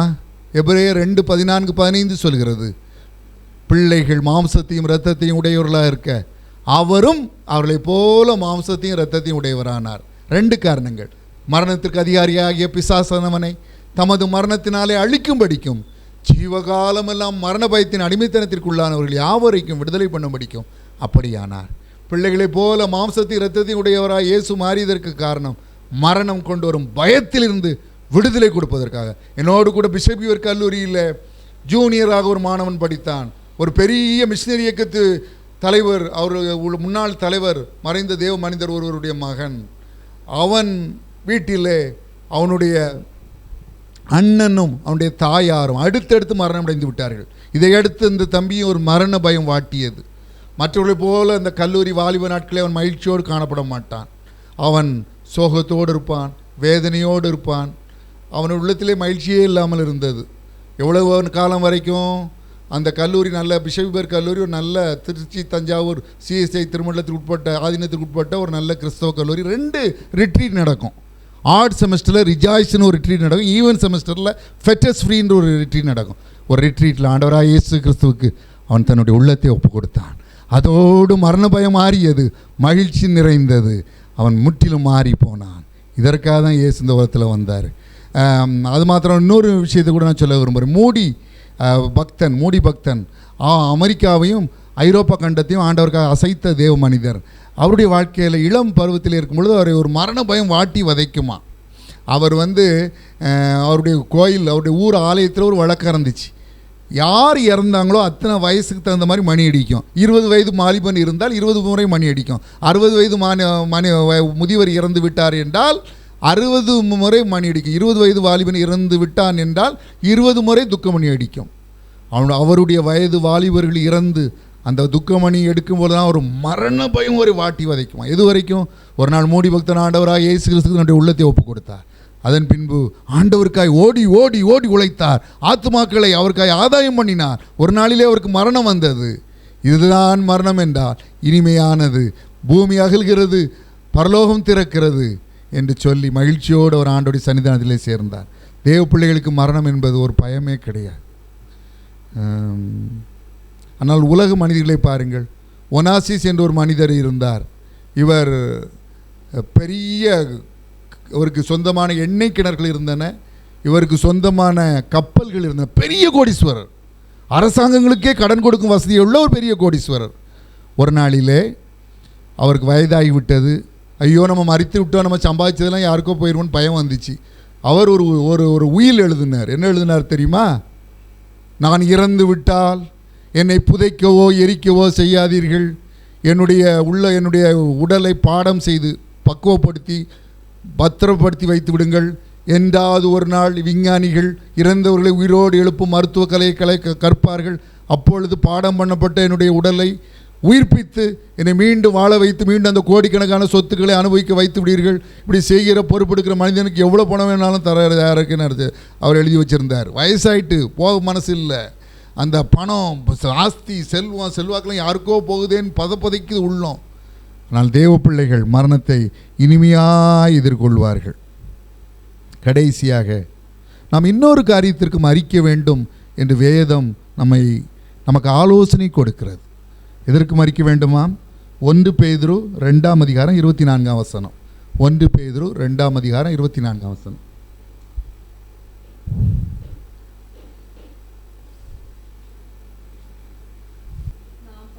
நாம் பாவங்களுக்கு செத்து நீதிக்கு பிழைத்திருக்கும்படி அவர் தாமே தமது சரீரத்திலே நம்முடைய பாவங்களை சிலுவையின் மேல் சுமந்தார், அவருடைய தழும்புகளால் குணமானீர்கள். நாம் பாவங்களுக்கு சாக வேண்டும். இந்த உலகத்திலே வாழும் வரை பாவம் நிறைந்த ஒரு உலகத்திலே வாழுகிறோம். நான் அடிக்கடி வாலிப பையன்கிட்ட பேசும்போது சொல்லுவேன், எங்கள் காலங்களில் பாவம் செய்யணுன்னா நாங்கள் தான் தேடி தேடி போகணும். இந்த காலத்தில் பாவம் படுக்கையறைக்கே வந்துட்டு பல வடிவங்களில் வருது. முக்கியமாக செல்ஃபோன் வடிவத்தில் வந்துட்டு. ஒரு தங்கச்சி செல்ஃபோனை பார்த்துட்டே இருந்தா, அவன் அண்ணன் சத்தம் போட்டிருக்கான், கிணத்துல குதிச்சிட்டா. அவளை காப்பாற்ற போய் அவன் அண்ணனும் குதிச்சு 2 பேரும் இறந்து போயிட்டாங்க. அப்போது இந்த உலகம் பாவம் நெருக்கி கொண்டிருக்கிற பாவம், இந்த பாவத்துக்கு நாம் சாக வேண்டும் என்று வேதம் ஆலோசனை கொடுக்கிறது.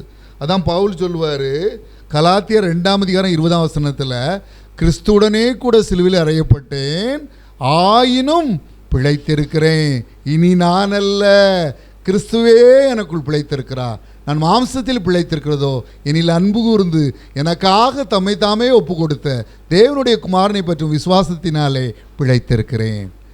கிறிஸ்துவுடனே கூட சிலுவையில் அறையப்பட்டேன், பாவங்களுக்கு செத்தேன், கிறிஸ்துவுடனே கூட இந்த அனுபவம் நம்முடைய வாழ்க்கையில் இருக்கும் பொழுது ஒரு நாளில் ஆண்டவர் சொல்வார், கொஞ்சத்திலே உண்மையாயிருந்தாய், அநேகத்தின் மேல் உன்னை அதிகாரி வைப்பேன், உன் எஜமானனுடைய சந்தோஷத்துக்குள் பிரவேசி. மத்திய 25:21-23 இது சொல்லப்பட்டிருக்கிறது. இந்த வாழ்க்கையில் நாம் ஆண்டவர் பாவத்துக்கு சாக வேண்டும். நாம் கிறிஸ்துவனே கூட நம்முடைய பாவ வாழ்க்கை பழைய மனுஷன் சிலுவையில் அறையப்பட வேண்டும். நம்முடைய பாவ வாழ்க்கை சிலுவையில் அறையப்பட வேண்டும். கிறிஸ்துவுக்குள் புதிய மனிதனாய் வாழ வேண்டும். 2 கொரிந்தியர் 5:17 சொல்லுகிறது, ஒருவன் கிறிஸ்துவுக்குள் இருந்தால் புது சிருஷ்டியாக இருக்கிறான், பழையவைகள் ஒளிந்து போயின, எல்லாம் புதிதாயின. ஒரு நாள் ஆண்டவராய் இயேசு கிறிஸ்து 1 தெசலோனிக்கேயர் 4:13-18 ஆண்டவருடைய வருகையின் சில காரியங்களை குறித்து நமக்கு தெரிவிக்கிறது. அதை சொல்லி நான் நம்பிக்கையின் வசனங்களை சொல்லி நான் முடிக்க விரும்புகிறேன். 1 தெசலோனிக்கேயர் 4:13-14 பெஸ்ட் இங்கிலீஷில் வாசித்த அந்த வேத பகுதி, அதை தமிழிலே மிகவும் நம்மை உற்சாகப்படுத்துகிற ஒரு வேத பகுதி. இந்த பகுதியை வாசித்து நாம் கடந்து செல்ல இருக்கிறோம். ஜெபித்து நான் முடிக்க இருக்கிறேன். அடுத்த பகுதிக்கு செல்வோம். 1 தெசலோனிக்கேயர்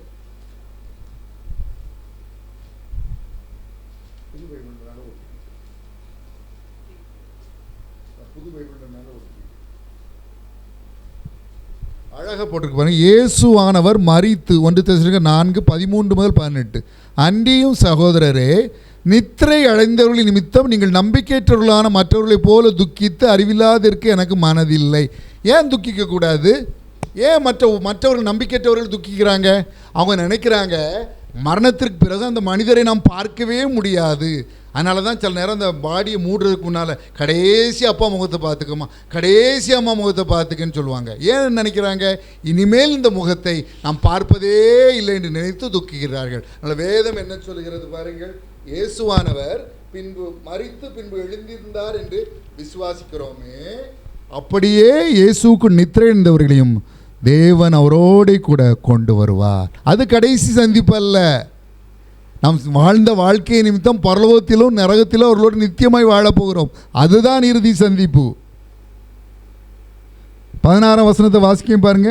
கர்த்தர் தாமே ஆரவாரத்தோடும் பிரதான தூதனுடைய சத்தத்தோடும் தேவ எக்காலத்தோடும் வானத்திலிருந்து இறங்கி வருவார். அப்பொழுது கிறிஸ்துவுக்குள் மரித்தவர்கள் முதலாவது எழுந்திருப்பார்கள்.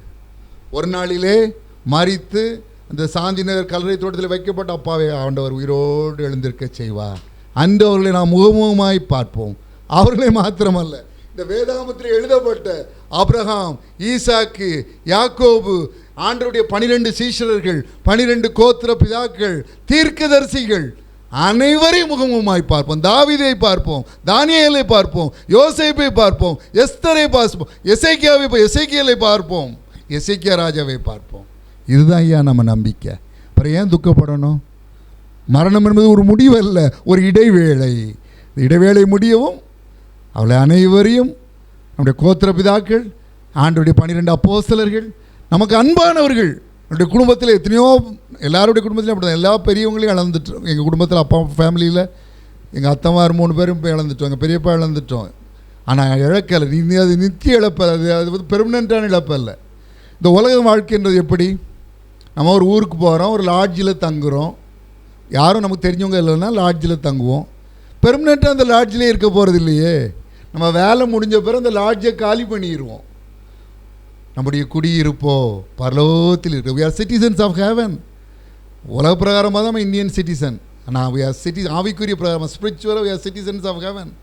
அந்த அந்த அந்த ஊரில் நம்ம வேலை முடிஞ்ச உடனே அந்த லாட்ஜை காலி பண்ணிவிட்டு நம்ம சொந்த வீட்டுக்கு வந்துடுவோம். அதே போல் பரலோகத்தில் நம்ம உலகத்தில் வாழ்கிறோம், ஆண்டவர் நியமித்த நாட்கள் வரை நம்ம இந்த உலகத்தில் வாழ்வோம். எத்தனை பிரச்சனை, எத்தனை போராட்டம், எத்தனை பிசாசு சொல்லுவார், இயேசு நம்மோடு கூட இருப்பார். அத்தனையும் கடக்க உதவி செய்வார், அத்தனையும் ஜெயம் எடுக்க உதவி செய்வார். ஒரு மரணத்தை ஜெயமாக விழுங்குவார். கர்த்தராகிய தேவன் எல்லா முகங்களிலும் இருந்து கண்ணீரை துடைத்து தமது ஜனத்தின் நிந்தையை பூமியில் இராதபடிக்கு முற்றிலும் நீக்கி விடுவார். ஏசாயா 25:8 வேதம் சொல்லுது. அவர் நம்மோடு இருப்பார், எல்லா சூழ்நிலையும் இருப்பார். கடைசியில் மோட்ச ராஜ்யத்திலே நம்மை சேர்க்க மட்டும் நம்மோடு இருப்பார், நம்மோடு இருப்பார். நாம் ஜெபிக்கலாம். பீழ உண்ட மாலையே புகலிடம் ஈயுமே பாக்கம் பாட்ட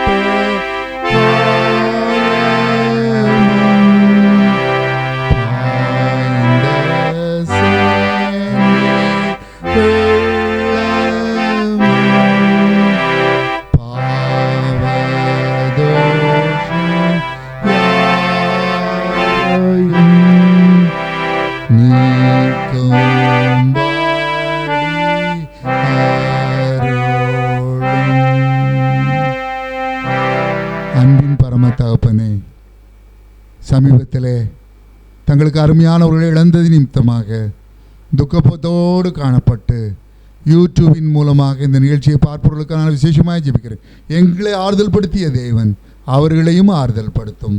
துயரப்படுகிறவர்கள் பாக்கியவான்கள், அவர்கள் ஆறுதல் அடைவார்கள் என்று சொன்னீரே. சகல ஆறுதல்களின் தேவனே, சிறுமைப்பட்டவர்களுக்கு ஆறுதல் செய்கிற தேவனே, உம்முடைய பிள்ளைகளுக்கு நித்திய நம்பிக்கையை கொடுத்தரணும். நாங்கள் மரித்தவர்களை அதோடு முடிந்து விடுவதல்ல, ஒரு நாளிலே தேவ சன்னிதானத்திலே அவர்களை முகமுகமாய் சந்திப்போம். என்றென்றும் தேவ பிரசனத்திலே எங்களுக்கு அன்பானவர்களோடு மகிழ்ச்சியோடு நித்திய காலமாய் மரணமற்ற முடிவற்ற ஒரு வாழ்க்கையை வாழ்வோம் என்ற நம்பிக்கைக்காக நன்றி. அதே நம்பிக்கையற்ற நம்முடைய பிள்ளைகளுக்கு கொடுத்தரணும். ஆறுதல் படுத்தும். சகல துதியையும் கனத்தையும் மகிமையும் வல்லமையும் ஒருவருக்கே செலுத்துகிறோம். இயேசு கிறிஸ்துவின் நாமத்தினாலே வேண்டிக் கொள்கிறோம் பிதாவே, ஆமென். Song Ummande.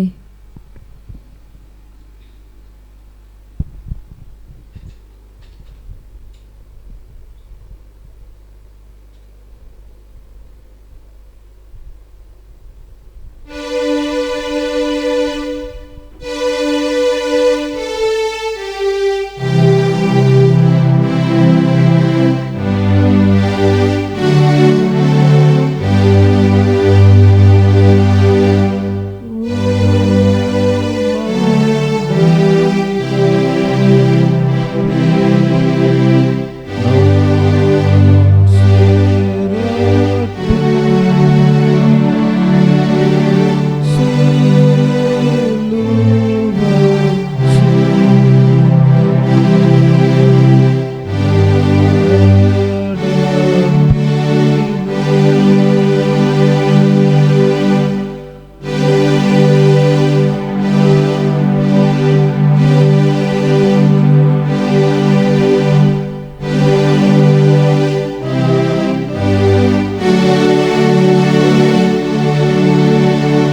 Speech by Anand.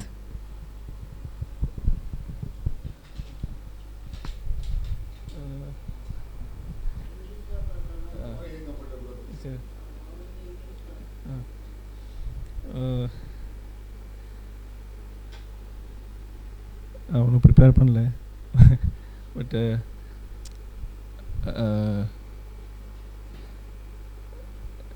Think நான் தாத்தாவை பற்றி நினச்சா மாமா அம்மாலாம் சொன்ன பாட்டிமாலாம் சொன்ன மாதிரி ஒரு நல்ல நேம் வச்சுட்டு ஏர்ன் பண்ணாங்க அவங்க வாழ்க்கையில். அங்கே வந்து நான் இருக்கிற ஆஸ்டின் ஊரில் ஒருத்தவங்க அவங்களுக்கு தெரிஞ்சவங்க இருந்திருக்காங்க, அது எனக்கு தெரியாது. ஆனால் அவங்க வந்து எப்படியோ ரெக்கக்னைஸ் பண்ணி அவங்களுக்கு தெரிஞ்சவங்களா அப்படின்னு கேட்டாங்க. அது மட்டும் இல்லாமல் அவங்க வந்து எங்கள் 2 பேரையும் அவங்க வீட்டுக்கு கூப்பிட்டாங்க. இது வந்து அவங்க சம்பாதிச்ச நல்ல பேரால் தான். அப்புறம் அவங்களுடைய அப்பாவும் தாத்தாவும் நெருங்கிய நண்பர்களாக இருந்திருக்காங்க. ஸோ அவங்களுடைய அப்பாவுக்கு நினைவாக ஒரு புக் எழுதியிருக்காங்க, இப்போ மாமா அரேஞ்ச் பண்ண மாதிரி. ஸோ அந்த புக்கில் வந்து நம்ம தாத்தா எழுதியிருக்காங்க, அதை அவங்க எனக்கு காட்டினாங்க. ஸோ நான் வந்து தாத்தாவுடைய ரீடிங்கை நான் படித்ததே இல்லை, இங்கிலீஷ் ரீடிங் ரொம்ப ஹை குவாலிட்டியாக எழுதியிருந்தாங்க. அவங்களுடைய ரைட்டிங் நான் பார்த்ததில்லை. அப்போ சொல்லுவாங்க மாமா கூட புக்கு எழுதணுன்னு அவங்க ஆசைப்பட்டிருக்காங்க அப்படின்னு. அதனால் நல்ல நேம் அவங்க ஏர்ன் பண்ணியிருந்தாங்க அவங்களுடைய வாழ்க்கை மூலமாக. நானும் அந்த மாதிரி இருக்கணும்னு ஆசைப்பட்றேன். அவ்வளோ. Song Tam Kirubai.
Alex Mama.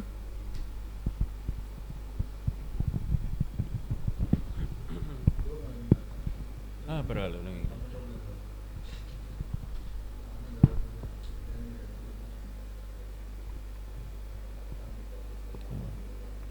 இல்லை பரவாயில்ல, இல்லை நீ உட்காரு. இல்லை தெரியுதில்ல. ஓகே ஓகே ஓகே நீ உட்காரு. மாமா பற்றி பேசுகிறது வந்து எனக்கு ஒரு பெரிய பாக்கியம். வந்து மாமாவும் அத்தையும் வந்து எனக்கு ஒரு அப்பா அம்மா மாதிரி தான். ஆனால் எனக்கு மாமாவை வந்து கல்யாணத்துக்கு முன்னாலே எனக்கு ரொம்ப நாளாக தெரியும். ஆக்சுவலி 1983 நான் வந்து அப்போ இன்ஜினியரிங்லாம் கிடைக்கிறது கொஞ்சம் கஷ்டம். ஃபார்வேர்டு நம்மெல்லாம் ஃபார்வேர்டு அப்போ அதனால் கிடைக்காது. அதனால் மர்காஷிஸ் காலேஜில் வந்து பிஎஸ்சி மேத்ஸ் சேரணும்னு சொல்லிட்டு நானும் அப்பாவும் வந்தோம். அப்போ அவங்க ரொம்ப டிசிப்ளினில் அவங்க பேசுகிறதே வந்து டஃப்பாக இருக்கும். ஆக்சுவலி அப்போவுமே அந்த நேரத்தில் 1983 எனக்கு 17 வயசு தான். அப்போ வந்து அங்கே உள்ளே இருக்கும்போது அவங்க சொல்கிறாங்க வந்து காலேஜுக்கெலாம் ரொம்ப ரூல்ஸ் உண்டு, அது உண்டு, அது எல்லாத்தையும் ஃபாலோ பண்ணணும், அது இதுன்னு சொல்லிட்டு ஸ்ட்ரிக்டாக பேசினாங்க. ஆனால் அவங்களுக்கு வந்து எனக்கு எப்படியும் இன்ஜினியரிங்கில் கிடச்சிரும் அல்லது எங்கேயாவது ஒரு ப்ரொஃபஷனில் கிடச்சிரும்னு அவங்களுக்கு தெரியும்னு நினைக்கிறேன். ஏன்னா எனக்கு ஒரே ஒரு பெர்சன்டேஜ் பாயிண்ட்டு தான் கம்மி ஃபார்வேர்டுக்கு.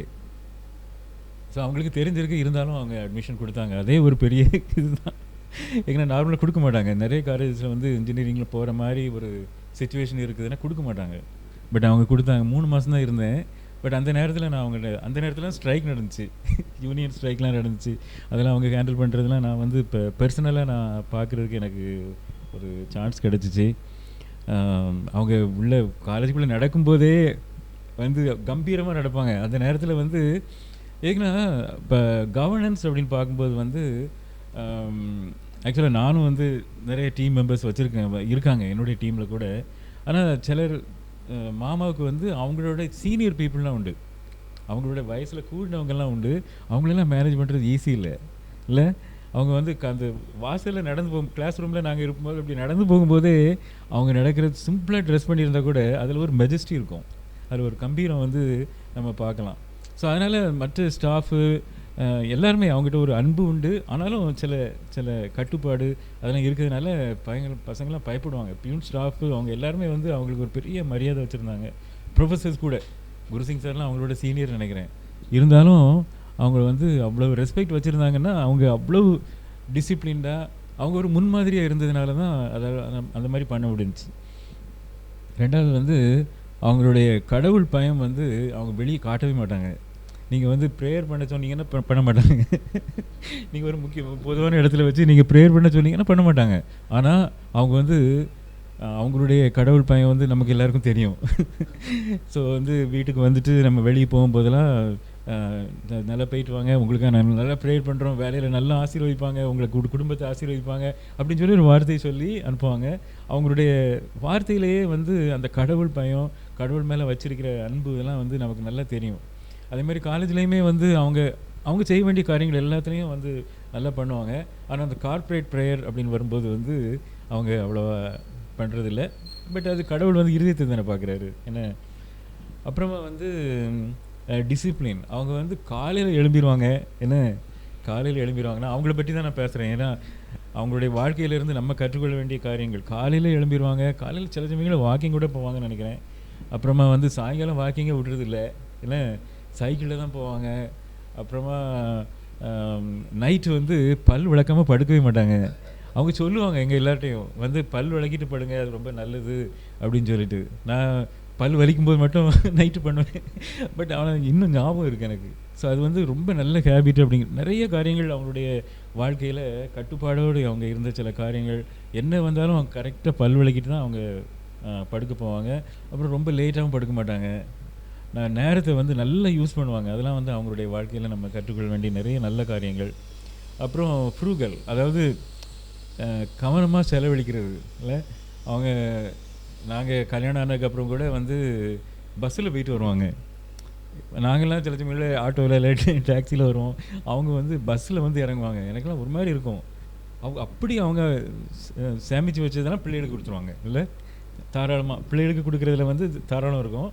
ஆனால் அவங்களுக்காக செலவழிக்கிறது அப்படின்னு பார்த்தா ட்ரெஸ்ஸுலேயும் சரி எல்லாத்துலேயும் சரி அவங்க வந்து அவங்களுக்கு இருக்கிற ஷர்ட்லாம் நல்லா துவைச்சி நல்லா அயர்ன் பண்ணி அவங்க ஷூலாம் வந்து அப்படியே பாலிஷ்டு அப்படி பறக்கும். அவங்க அவங்க கையில் படித்த பசங்களாம் சொல்லுவாங்க வந்து ஷூ வந்து எப்படி போட்டிருக்காங்கன்னு பாரு. ஸோ அது மாதிரி அதெல்லாம் வந்து அவங்ககிட்ட இருந்து நம்ம கற்றுக்கொள்ள வேண்டிய நிறைய காரியங்கள். இந்த நீட்டாக இருக்கணும், நல்லா ட்ரெஸ் பண்ணணும், நல்லா இதாக இருக்கணும் அப்படின்னா. ஆனால் காஸ்ட்லியாக அப்படின்ட்டு இல்லை, எல்லாத்துலேயும் ஒரு டிசிப்ளின் இருக்கும் அவங்களுடைய இதில். அதுக்கப்புறமா அவங்களுடைய அன்பு பார்த்தோன்னா அது வந்து தன்னலம் இல்லாத அன்பு, செல்ஃப்லெஸ். அதுக்கப்புறமா வந்து அது எப்படி சொல்கிறது, அன்கண்டிஷனல். நம்மகிட்ட இருந்து ஒன்றும் எதிர்பார்க்காத ஒரு அன்பு இல்லை. ஸோ நம்ம சில சமயங்களில் நம்ம வந்து நமக்கு கொடுக்குறத நம்ம எல்லாம் நமக்கு யாரோ கொடுத்தாங்க அப்படின்னா பார்த்து அவங்க அவ்வளோ கொடுத்தாங்களா அப்படி கொடுப்போம் அப்படிங்கிற மாதிரி நம்ம யோசிப்போம். ஆனால் அவங்க வந்து அப்படி பார்க்குறதே கிடையாது. அதெல்லாம் வந்து அவங்ககிட்ட ஒரு நல்ல, அதாவது ஒரு தெய்வீக குணம்னு கூட சொல்லலாம் என்ன, அன்கண்டிஷனல். அதுக்கப்புறமா செல்ஃப்லெஸ், அவங்களுக்கு அப்படின்னு பார்க்காம அவங்களோட சுற்றி இருக்கிறவங்க, குடும்ப உறுப்பினர்கள், மற்றவங்களுக்கு. சுரேஷ் சொன்ன மாதிரி வந்து நிறைய பேருக்கு, சிந்தியாவும் சொன்னால எத்தனையோ பேருக்கு வேலையெல்லாம் போட்டு கொடுத்துருக்குறாங்க. அவங்களுடைய இன்பத்தையோ அல்லது அவங்களுடைய சுய இதையோ பார்க்காம மற்றவர்களுக்காக உதவி செய்கிற ஒரு பெரிய நல்ல குணம். அது வந்து நான் சில சமயங்களில் நான் முயற்சி பண்ணுவேன், ஆனால் கொஞ்சம் கஷ்டமான காரியம்தான் அது. அதுக்கப்புறமா வந்து அவங்களுடைய இன்டெகிரிட்டி, ஹானஸ்டிலாம் பார்த்தோன்னா, நாங்கள் திருநெல்வேலியில் ஒரு லேண்ட் வாங்கினோம்ல, அது வந்து ரிஜிஸ்டர் பண்ணும்போது அது எவ்வளவு காசு நம்ம கொடுக்குறோமோ அந்த காசுக்கு தான் ரிஜிஸ்ட்ரேஷன் பண்ணணும் அப்படின்ட்டாங்க. ஓனர் வந்து சார் நீங்கள் கொஞ்சம் கேஷ் கொடுங்க, அப்போ ரிஜிஸ்ட்ரேஷன் அந்த காசுலாம் குறையும். மாமா நோ, எவ்வளவு நம்ம கட்டுறோமோ எவ்வளோ நாங்கள் உங்களுக்கு கொடுக்குறோமோ எல்லாமே வந்து கேஷாலாம் ஒன்றும் கிடையாது, எல்லாமே அந்த செக்கு அந்த மாதிரி போட்டு ட்ரான்ஸ்ஃபர் பண்ணி அப்புறம் அதுக்கு எவ்வளவு டேக்ஸ் கவர்மெண்ட்டு கட்டணுமோ அந்த அளவுக்கு கட்டணும் அப்படின்னு சொல்லி எனக்கு இன்னும் ஞாபகம் இருக்குது இதெல்லாம். ஸோ வந்து அதிலலாம் அவங்க ரொம்ப டிசிப்ளின்டாக இருப்பாங்க. அதே மாதிரி வந்து கடவுள் கிருபையால் கடைசி நேரத்தில் அவங்க கூட கொஞ்ச நாட்கள் இருக்கிறதுக்கு எனக்கு ஒரு கிருபை கிடச்சிச்சு. ஏன்னா ஹாஸ்பிட்டலில் அவங்க கூட இருந்தோம். அப்புறம் கிட்டத்தட்ட ஒரு வாரத்துக்கு மேலே சுரேஷ்னா அப்புறம் அந்த சுரேஷ் கோயில்ராஜ் அவங்கெல்லாம் நம்ம கூட இருந்தோம். அது ஒரு பெரிய கிருபை. ஆனால் அந்த நேரத்தில் அவங்க கொஞ்சம் கஷ்டப்பட்டாங்க பாவம். அது கொஞ்சம் மனசுக்கு ஒரு மாதிரி தான் இருந்துச்சு. அவங்க சாகிற வரைக்கும் வந்து அவங்க கூட இருக்கிறதுக்கு எனக்கு ஒரு கிருபை கிடச்சிச்சு எனக்கு. அதே மாதிரி ஃபியூனரல்லையும் வந்து அவங்களுக்கு பண்ண வேண்டிய காரியங்கள் அது எல்லாத்துலேயும் பண்ணுறதுக்கு வந்து ஒரு டைம் எனக்கு கிடச்சிச்சு. அதுக்காக நான் கடவுளுக்கு நன்றி சொல்கிறேன். ஸோ கடைசியில் பார்த்திங்கன்னா வந்து மாமாவுடைய வாழ்க்கை, அவங்க வந்து நம்ம கூட இல்லைன்னா கூட அவங்களுடைய வாழ்க்கையில் கற்றுக்கொண்ட காரியங்கள் நான் 1983 எனக்கு எல்லாம் ஞாபகத்தில் இருக்குது. அவங்களுடைய வாழ்க்கையில் சின்ன சின்ன காரியங்கள். ஆனந்த் வந்து சின்ன பண்ணி இருக்கும், அவனை ரோட்டில் கூட்டிகிட்டு போவாங்க, கையில் பிடிச்சி கூட்டிகிட்டு போவாங்க. எனக்கு இன்னொரு ஞாபகம் இருக்குது. நான் பெங்களூர்லேருந்து வருவேன், அவங்க வந்து கையில் கூட்டிகிட்டு வருவாங்க. அப்போ வந்து ஆனந்த் ஓடி வருவான், சின்ன பையன் அவன், ஒரு 1.5-2 வயசு இருக்கும் அப்போ. அதெல்லாம் எனக்கு இன்னும் ஞாபகம் இருக்கு. ஆமாம். ஸோ அந்த மாதிரி நிறைய காரியங்கள் வந்து அவங்களுடைய வாழ்க்கையில் நம்ம பார்த்து இப்போ எனக்கு வந்து கிட்டத்தட்ட இல்லை ஒரு மாதிரி ஒரு ஸ்டேஜ் வருது, வயசாகிட்டு அப்படி போகுது. ஆனால் வாலிப வயதில் ஆனந்த், டேஃப்னி, பிளஸ்ஸி, டேனி நீங்கள்லாம் வந்து அவங்களுடைய வாழ்க்கையில் நம்ம கற்றுக்கொண்டு அந்த டிசிப்ளின் வந்து நம்முடைய வாழ்க்கையில் நம்ம பண்ணணும். அது வந்து சும்மா ஏனோ தானே நம்ம விட்டுறக்கூடாது இல்லை. அதை வந்து நம்ம பார்க்கணும். நம்முடைய படிப்புலையும் சரி, நம்முடைய வேதத்தை வாசிக்கிறதுல, சில சரீர பிரகாரமாக சில காரியங்களை பண்ணுறது, எல்லாவற்றிலையும் அவங்ககிட்ட நம்ம கற்றுக்கொள்கிற எல்லா காரியங்களையும் இந்த வாலிப வயசில் கற்றுக்கிட்டோம்னா ரொம்ப நல்லது. இப்போ எனக்கெலாம் அது கொஞ்சம் லேட் ஆச்சு. பட் நீங்கள் வந்து அந்த காரியங்களை பண்ணுறது வந்து உங்களுக்கு அது ரொம்ப உதவியாக இருக்கும். ஸோ கடைசியில் வந்து நான் கர்த்தருக்கு நன்றி செலுத்துகிறேன், அவங்கள மாதிரி ஒரு மாமா எனக்கு கிடச்சதுக்கு. ஸோ அடுத்து என்னமா சாங் எந்தன் ஜீவன்.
அமிச்சிட்டேன்.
Closing prayer by Suresh Chittappa.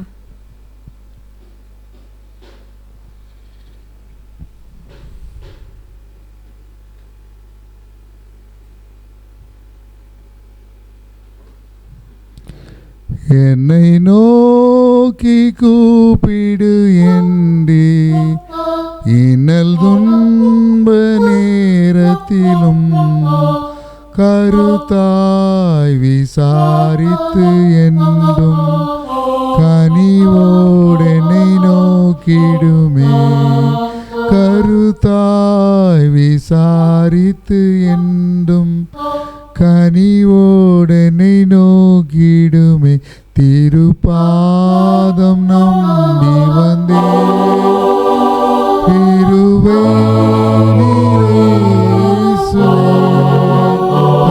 தமதன்பை கண்டடைந்தே தேவ சமூகத்திலே தமதன்பை கண்டடைந்தே தேவ சமூகத்திலே. அன்பின் பரம தகப்பனே, அப்பாவுடைய 6வது நினைவு நாள் அன்று முழு குடும்பமாக உம்முடைய திரு சன்னிதானத்திலே வரக்கூடிய கிருபையை தேவரீர் தந்தபடியால் மனதார உம்மை துதிக்கிறோம், உம்மை ஸ்தோத்தரிக்கிறோம், உமக்கு நன்றி செலுத்துகிறோம். கர்த்தருடைய பரிசுத்தவான்களின் மரணம் அவர் பார்வைக்கு அருமையானது என்ற வாக்கின் அப்பாவுடைய மரணம் உடைய பார்வைக்கு அருமையாக இருக்கிறபடியால் நன்றி இயேசு சுவாமி. நல்லது, உண்மையும் உத்தமுள்ள ஊழியக்காரனே, கொஞ்சத்திலே உண்மையாயிருந்தாய், அநேகத்தின் மேல் உன்னை அதிகாரியாய் வைப்பேன், என் இளைப்பாறுதல் பிரவேசி என்ற வசனத்தின்படி அப்பாவே உடைய இளைப்பாறுதலுக்குள் ஏற்றுக்கொண்டு 6 ஆண்டுகளாக வைத்திருக்கீங்க ராஜா. நன்றி நன்றி நன்றி. இப்பொழுதும் இவ்வேளையிலே குடும்பத்தின் பிள்ளைகளுக்காகவும் யூடியூப் மூலமாக இந்த நிகழ்ச்சியை பார்த்து கொண்டிருக்கிறவர்களுக்காகவும் நான் விசேஷமாய் ஜெபிக்கிறேன். முதலாவது மரணத்தின் விளிம்பில் நின்று கொண்டு வியாதியோடு மரணத்தோடு போராடி கொண்டிருக்கிறவர்களுக்காக நான் ஜெபிக்கிறேன். இயேசுவே, அவர்கள் ஜீவனை அவர்களுக்கு உயிர் பிச்சையாக கொடுத்து அவர்களுக்கு நல்ல சுகத்தையும் பலத்தையும் தீர்காயுசையும் கொடுத்து மரண கண்ணிகளில் இருந்து அவர்களை விடுவித்தள்ள முடியாது ஜெபிக்கிறேன். இயேசு சுவாமி, அது என்ன நோயாக இருந்தாலும் அந்த நோயை குணமாக்கி அவர்களை மரணத்தின் பிடியிலிருந்து விடுவித்தரலும் ராஜா. நன்றி இயேசு சுவாமி, நன்றி அப்பா. சமீபத்திலே மரணத்தின் மூலமாக தங்களுக்கு அருமையானவர்களை இழக்க கொடுத்துள்ள ஆறுதலுக்காய் ஜெபிக்கிறேன். நீர் அவர்களை ஆறுதல் படுத்தியறலும். சகல ஆறுதலின் தெய்வமே, அவர்களை ஆறுதல் படுத்தும். துயரப்படுகிறவர்களை ஆறுதல் செய்கிற ஆண்டவரே, அவர்களை ஆறுதல் படுத்தும். சிறுமைப்பட்டவர்களை ஆறுதல் செய்கிற ஆண்டவரே, அவர்களை ஆறுதல் படுத்தும். நன்றி இயேசு சுவாமி. குடும்பத்தின் பிள்ளைகளை உடைய கரத்திலே தருகிறோம். அம்மாவுக்காய் ஜெபிக்கிறேன். அம்மாவுக்கு நல்ல சுகத்தையும் பலத்தையும் தீர்காயுசையும் கொடுத்தரலும். அவருடைய உடைந்து போன வலதுகை எலும்புகள் இயேசு கிறிஸ்துவின் வல்லமுள்ள நாமத்தினாலே மீண்டும் கூடும் படியாய் அந்த கரங்களை கொண்டு அவர்கள் முன் செய்த அத்தனை வேலைகளை மீண்டும் செய்யும்படியாய் ஜெபிக்கிறேன். உடைய காயப்பட்ட கரத்தை நீட்டி அவருடைய கரங்களை தொட்டு சுகப்படுத்தும்படியாய் ஜெபிக்கிறேன். அவர்கள் கால்களை பலப்படுத்தி மான் கால்களைப் போல மாற்றும்படியாய் ஜெபிக்கிறேன். நன்றி இயேசு சுவாமி, நன்றி. சந்தோஷத்தினாலும் சமாதானத்தினாலும் நிரப்பும். உற்சாகத்தின் ஆவி தாங்கும்படி செய்தரலும். அத்தானுக்காய் ஜெபிக்கிறேன். அத்தானுக்கு நல்ல சுகத்தையும் பலத்தையும் தீர்காயுசையும் கொடுத்தரலும். அப்பா தகப்பனே, அவர்கள் செய்கிற பணியை ஆசீர்வதியும். வேலையிலே அவர்களுக்கு ஒரு மிகப்பெரிய உயர்வை கொடுத்தரணும்.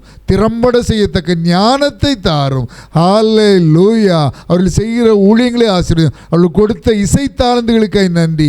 ஹல்லேலூயா. தாளந்தை உபயோகித்தவருடைய தாளந்துகளை பெருகிற செய்கிற தேவன் அவருடைய இசை தாளந்துகளை பெருகும்படியாக ஜெபிக்கிறேன். இசையின் மூலமாய் அவள் இன்னும் வல்லமையாய் உமக்கு ஊழியம் செய்யும்படியாய் கிருபை செய்யும்படியாக ஜெபிக்கிறேன். நன்றி சுவாமி, நன்றி ராஜா. சிந்தியாவுக்காக ஜெபிக்கிறேன். இயேசு சுவாமி, அவளுக்கு நல்ல சுகத்தையும் பலத்தையும் தீர்காயுசு கொடுங்க. கடினமான பணியில் உதவி செய்யுங்க. சரீரத்தில் நல்ல ஆரோக்கியத்தை கொடுங்க. இப்படி ஆரோக்கியம் சரீரத்தில் இறங்கட்டும். இப்படி புது ஜீவன் சரீரத்தில் இறங்கட்டும். செய்கிற பணியில் உயர்வை கட்டளையிடுங்க. நன்றி இயேசு சுவாமி, நன்றி நன்றி நன்றி நன்றி ராஜா. அதே போல் ஆனந்துக்காய் ஜெபிக்கிறேன். ஆனந்துக்கு வேலையிலே ஒரு மிகப்பெரிய உயர்வை தாரும். அவன் இன்னும் அனைவருக்கு ஆசீர்வாதமான மகனாய் திகழும்படி அவனை உயர்த்துங்க, ஆசீர்வதிங்க, கனப்படுத்துங்க. கொடுத்த இசை தாளந்துகளுக்காய் நன்றி. அதை பெருக செய்யுங்க, இன்னும் அதிகமாய் பயன்படுத்துங்க. ஹல்லேலூயா. டாஃப்னிக்காய் ஜெபிக்கிறேன். நல்ல சுகத்தையும் பலத்தையும் தீர்காயுசு கொடுங்க ராஜா. உடைய பிள்ளையை ஆசீர்வதிங்க ராஜா. வரும் நாட்களிலே உடைய பிள்ளைகளுக்கு நாங்கள் எதிர்பார்க்கும் அத்தனை ஆசீர்வாதங்களையும் கொடுத்து ஆசீர்வதிக்க முடியாது ஜெபிக்கிறேன். நீர் அப்படி செய்கிற கிருபைகளுக்காய் நன்றி. நன்மையான எந்த ஈவும் பூரணமான எந்த வரமும் பரத்திலிருந்து உண்டாகி ஜோதிகளின் பிதாவினிடத்திலிருந்து இறங்கி வருகிறது. அவரிடத்தில் யாதொரு மாறுதலும் யாதொரு வேற்றுமையின் நிழலும் இல்லை என்ற வசனத்தின்படி உடைய பிள்ளைகளுக்கு மனம் இறங்கினபடினா நன்றி. கருணை கூர்ந்தபடினால் நன்றி. கருணை கடலே, உடைய மக பிள்ளைகள் மீது உடைய அருள் கரத்தை கொடுத்தது தொட்டதற்காய் நன்றி. ஹல்லேலூயா. அற்புதம் செய்ததற்காய் நன்றி. நன்றி இயேசு சுவாமி. வரும் நாட்கள் உடைய பிள்ளைகளுக்கு மிகுந்த ஆசீர்வாதத்தின் நாட்களாக இருக்க போவதற்காய் நன்றி. பிளஸிக்காய் ஜெபிக்கிறேன். கொடுத்த நல்ல மருத்துவ பணிக்காய் நன்றி. அந்த படிப்பை அவள் வெற்றிகரமாய் முடித்து ஆனால் ஏழைகள், எளியவர்கள், ஒடுக்கப்பட்டவர்கள், திக்கற்றப்பட்டவர்களுக்கு அவர்கள் திறம்பட உதவி செய்ய, சேவை செய்ய, தொண்டாற்ற, பணியாற்ற உதவி செய்யும். நன்றாக திறம்பட மருத்துவத்தை கற்றுக்கொண்டு தலை சிறந்த மருத்துவராக மாற கிருபை செய்தரலும். நன்றி இயேசு சுவாமி. எங்களுடைய குடும்பத்தை உடைய கரத்திலே தருகிறோம். கர்த்தருக்கு பயப்படுகிற பெரியவரையும் சிறியவரையும் கர்த்தரை ஆசீர்வதிப்பார். ஒரு இஸ்ரவேல் குடும்பத்தாரை ஆசீர்வதிப்பார். அவர் ஆரோன் குடும்பத்தாரை ஆசீர்வதிப்பார். இந்த வாக்குத்தத்தத்தை நிறைவேற்றும். டேனியுடைய படிப்பை ஆசீர்வதிக்க முடியாது ஜெபிக்கிறேன். இயேசு சுவாமி, நன்றி ராஜா. சுசிலாக்காக்காய் ஜெபிக்கிறேன். சுசிலாக்காவுக்கு நல்ல சுகத்தையும் பலத்தையும் தீர்காயுசையும் கொடுத்துடலாம்.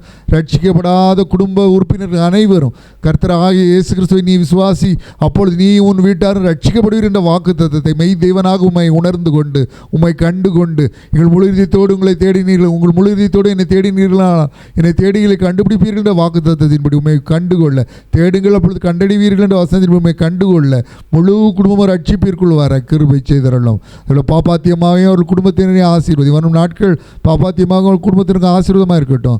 அன்பு தம்பி தமிழரசனுக்காக நான் விசேஷமாய் ஜெபிக்கிறேன். ஜோஷுவா டிவிக்காக நன்றி செலுத்துகிறேன். வலதுபுறத்திலும் இடதுபுறத்திலும் இடம் கொண்டு பெருகுவாய். இந்த வசனத்தின்படி ஊழியத்தின் எல்லையை விரிவுபடுத்தி உடைய நாமத்தை மேம்படுத்தும். தம்பி தமிழரசனே ஆசீர்வதியும். நல்ல சுகத்தையும் பலத்தையும் தீர்காயுசையும் கொடுத்த வாழ்க்கை துணைக்காய் நன்றி. கொடுத்த 3 கண்மணி மகன்களுக்காய் நன்றி. ஆசீர்வதிங்க. நானும் கர்த்தர் எங்களுக்கு கொடுத்த பிள்ளைகளும் சேனைகளின் கர்த்தராலே இஸ்ரவேலில் அற்புதங்களும் அடையாளங்களும் இருக்கிற வாக்குத்தத்தை நிறைவேற்றும். உன் பிள்ளைகள் எல்லாம் கர்த்தரால் போதிக்கப்பட்டிருப்பார்கள். உன் பிள்ளைகளின் சமாதானம் பெரிதாக இருக்கிற வசனத்தின்படி ஆசிரியர். ஜாஷுவா டிவி வரும் நாட்களிலே வல்லமையாக எடுத்து பயன்படுத்த முடியாது ஜெபிக்கிறேன். அதில் உள்ள கருவிகள், இசை கருவிகள், அந்த PA சிஸ்டம், கம்ப்யூட்டர் மற்றும் ஒவ்வொரு கருவிகளையும் தொட்டு ஆசீர்வதிக்க முடியாது ஜெபிக்கிறேன். நன்றி இயேசு சுவாமி, நன்றி ராஜா, நன்றி கர்த்தாவே, நன்றி தேவனே, நன்றி இயேசு. ஒரு விஷயம் மீண்டும் இறங்கி வாரும். ஒவ்வொருவரையும் தொட்டு ஆசீர்வதியும், தொட்டு ஆசீர்வதியும், தொட்டு ஆசீர்வதியும். நீர் அப்படி செய்கிற கிருபைகளுக்காய் நன்றி. சகல துதியும் கனத்தையும் மகிமையும் வல்லமையும் ஒவ்வொருவருக்கே செலுத்துகிறோம். இயேசு கிறிஸ்துவின் நாமத்தினாலே வேண்டிக் கொள்கிறோம் பிதாவே, ஆமேன். என் ஆத்துமாவே கர்த்தரை ஸ்தோத்தரி, என் முழுவலுமே அப்படி பரிசுத்த நாமத்தை ஸ்தோத்தரி. என் ஆத்துமாவே கர்த்தரை ஸ்தோத்தரி, கர்த்தர் செய்த சகல பாரங்களையும் மறவாதே. ஆமென்.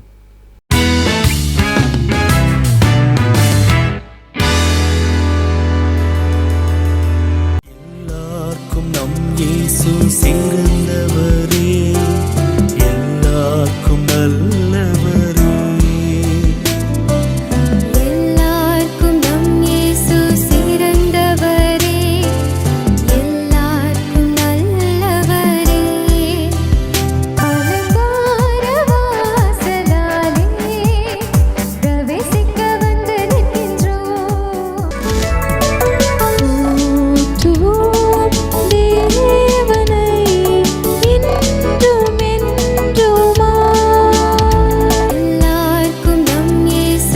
கிருபை என்றால் என்ன?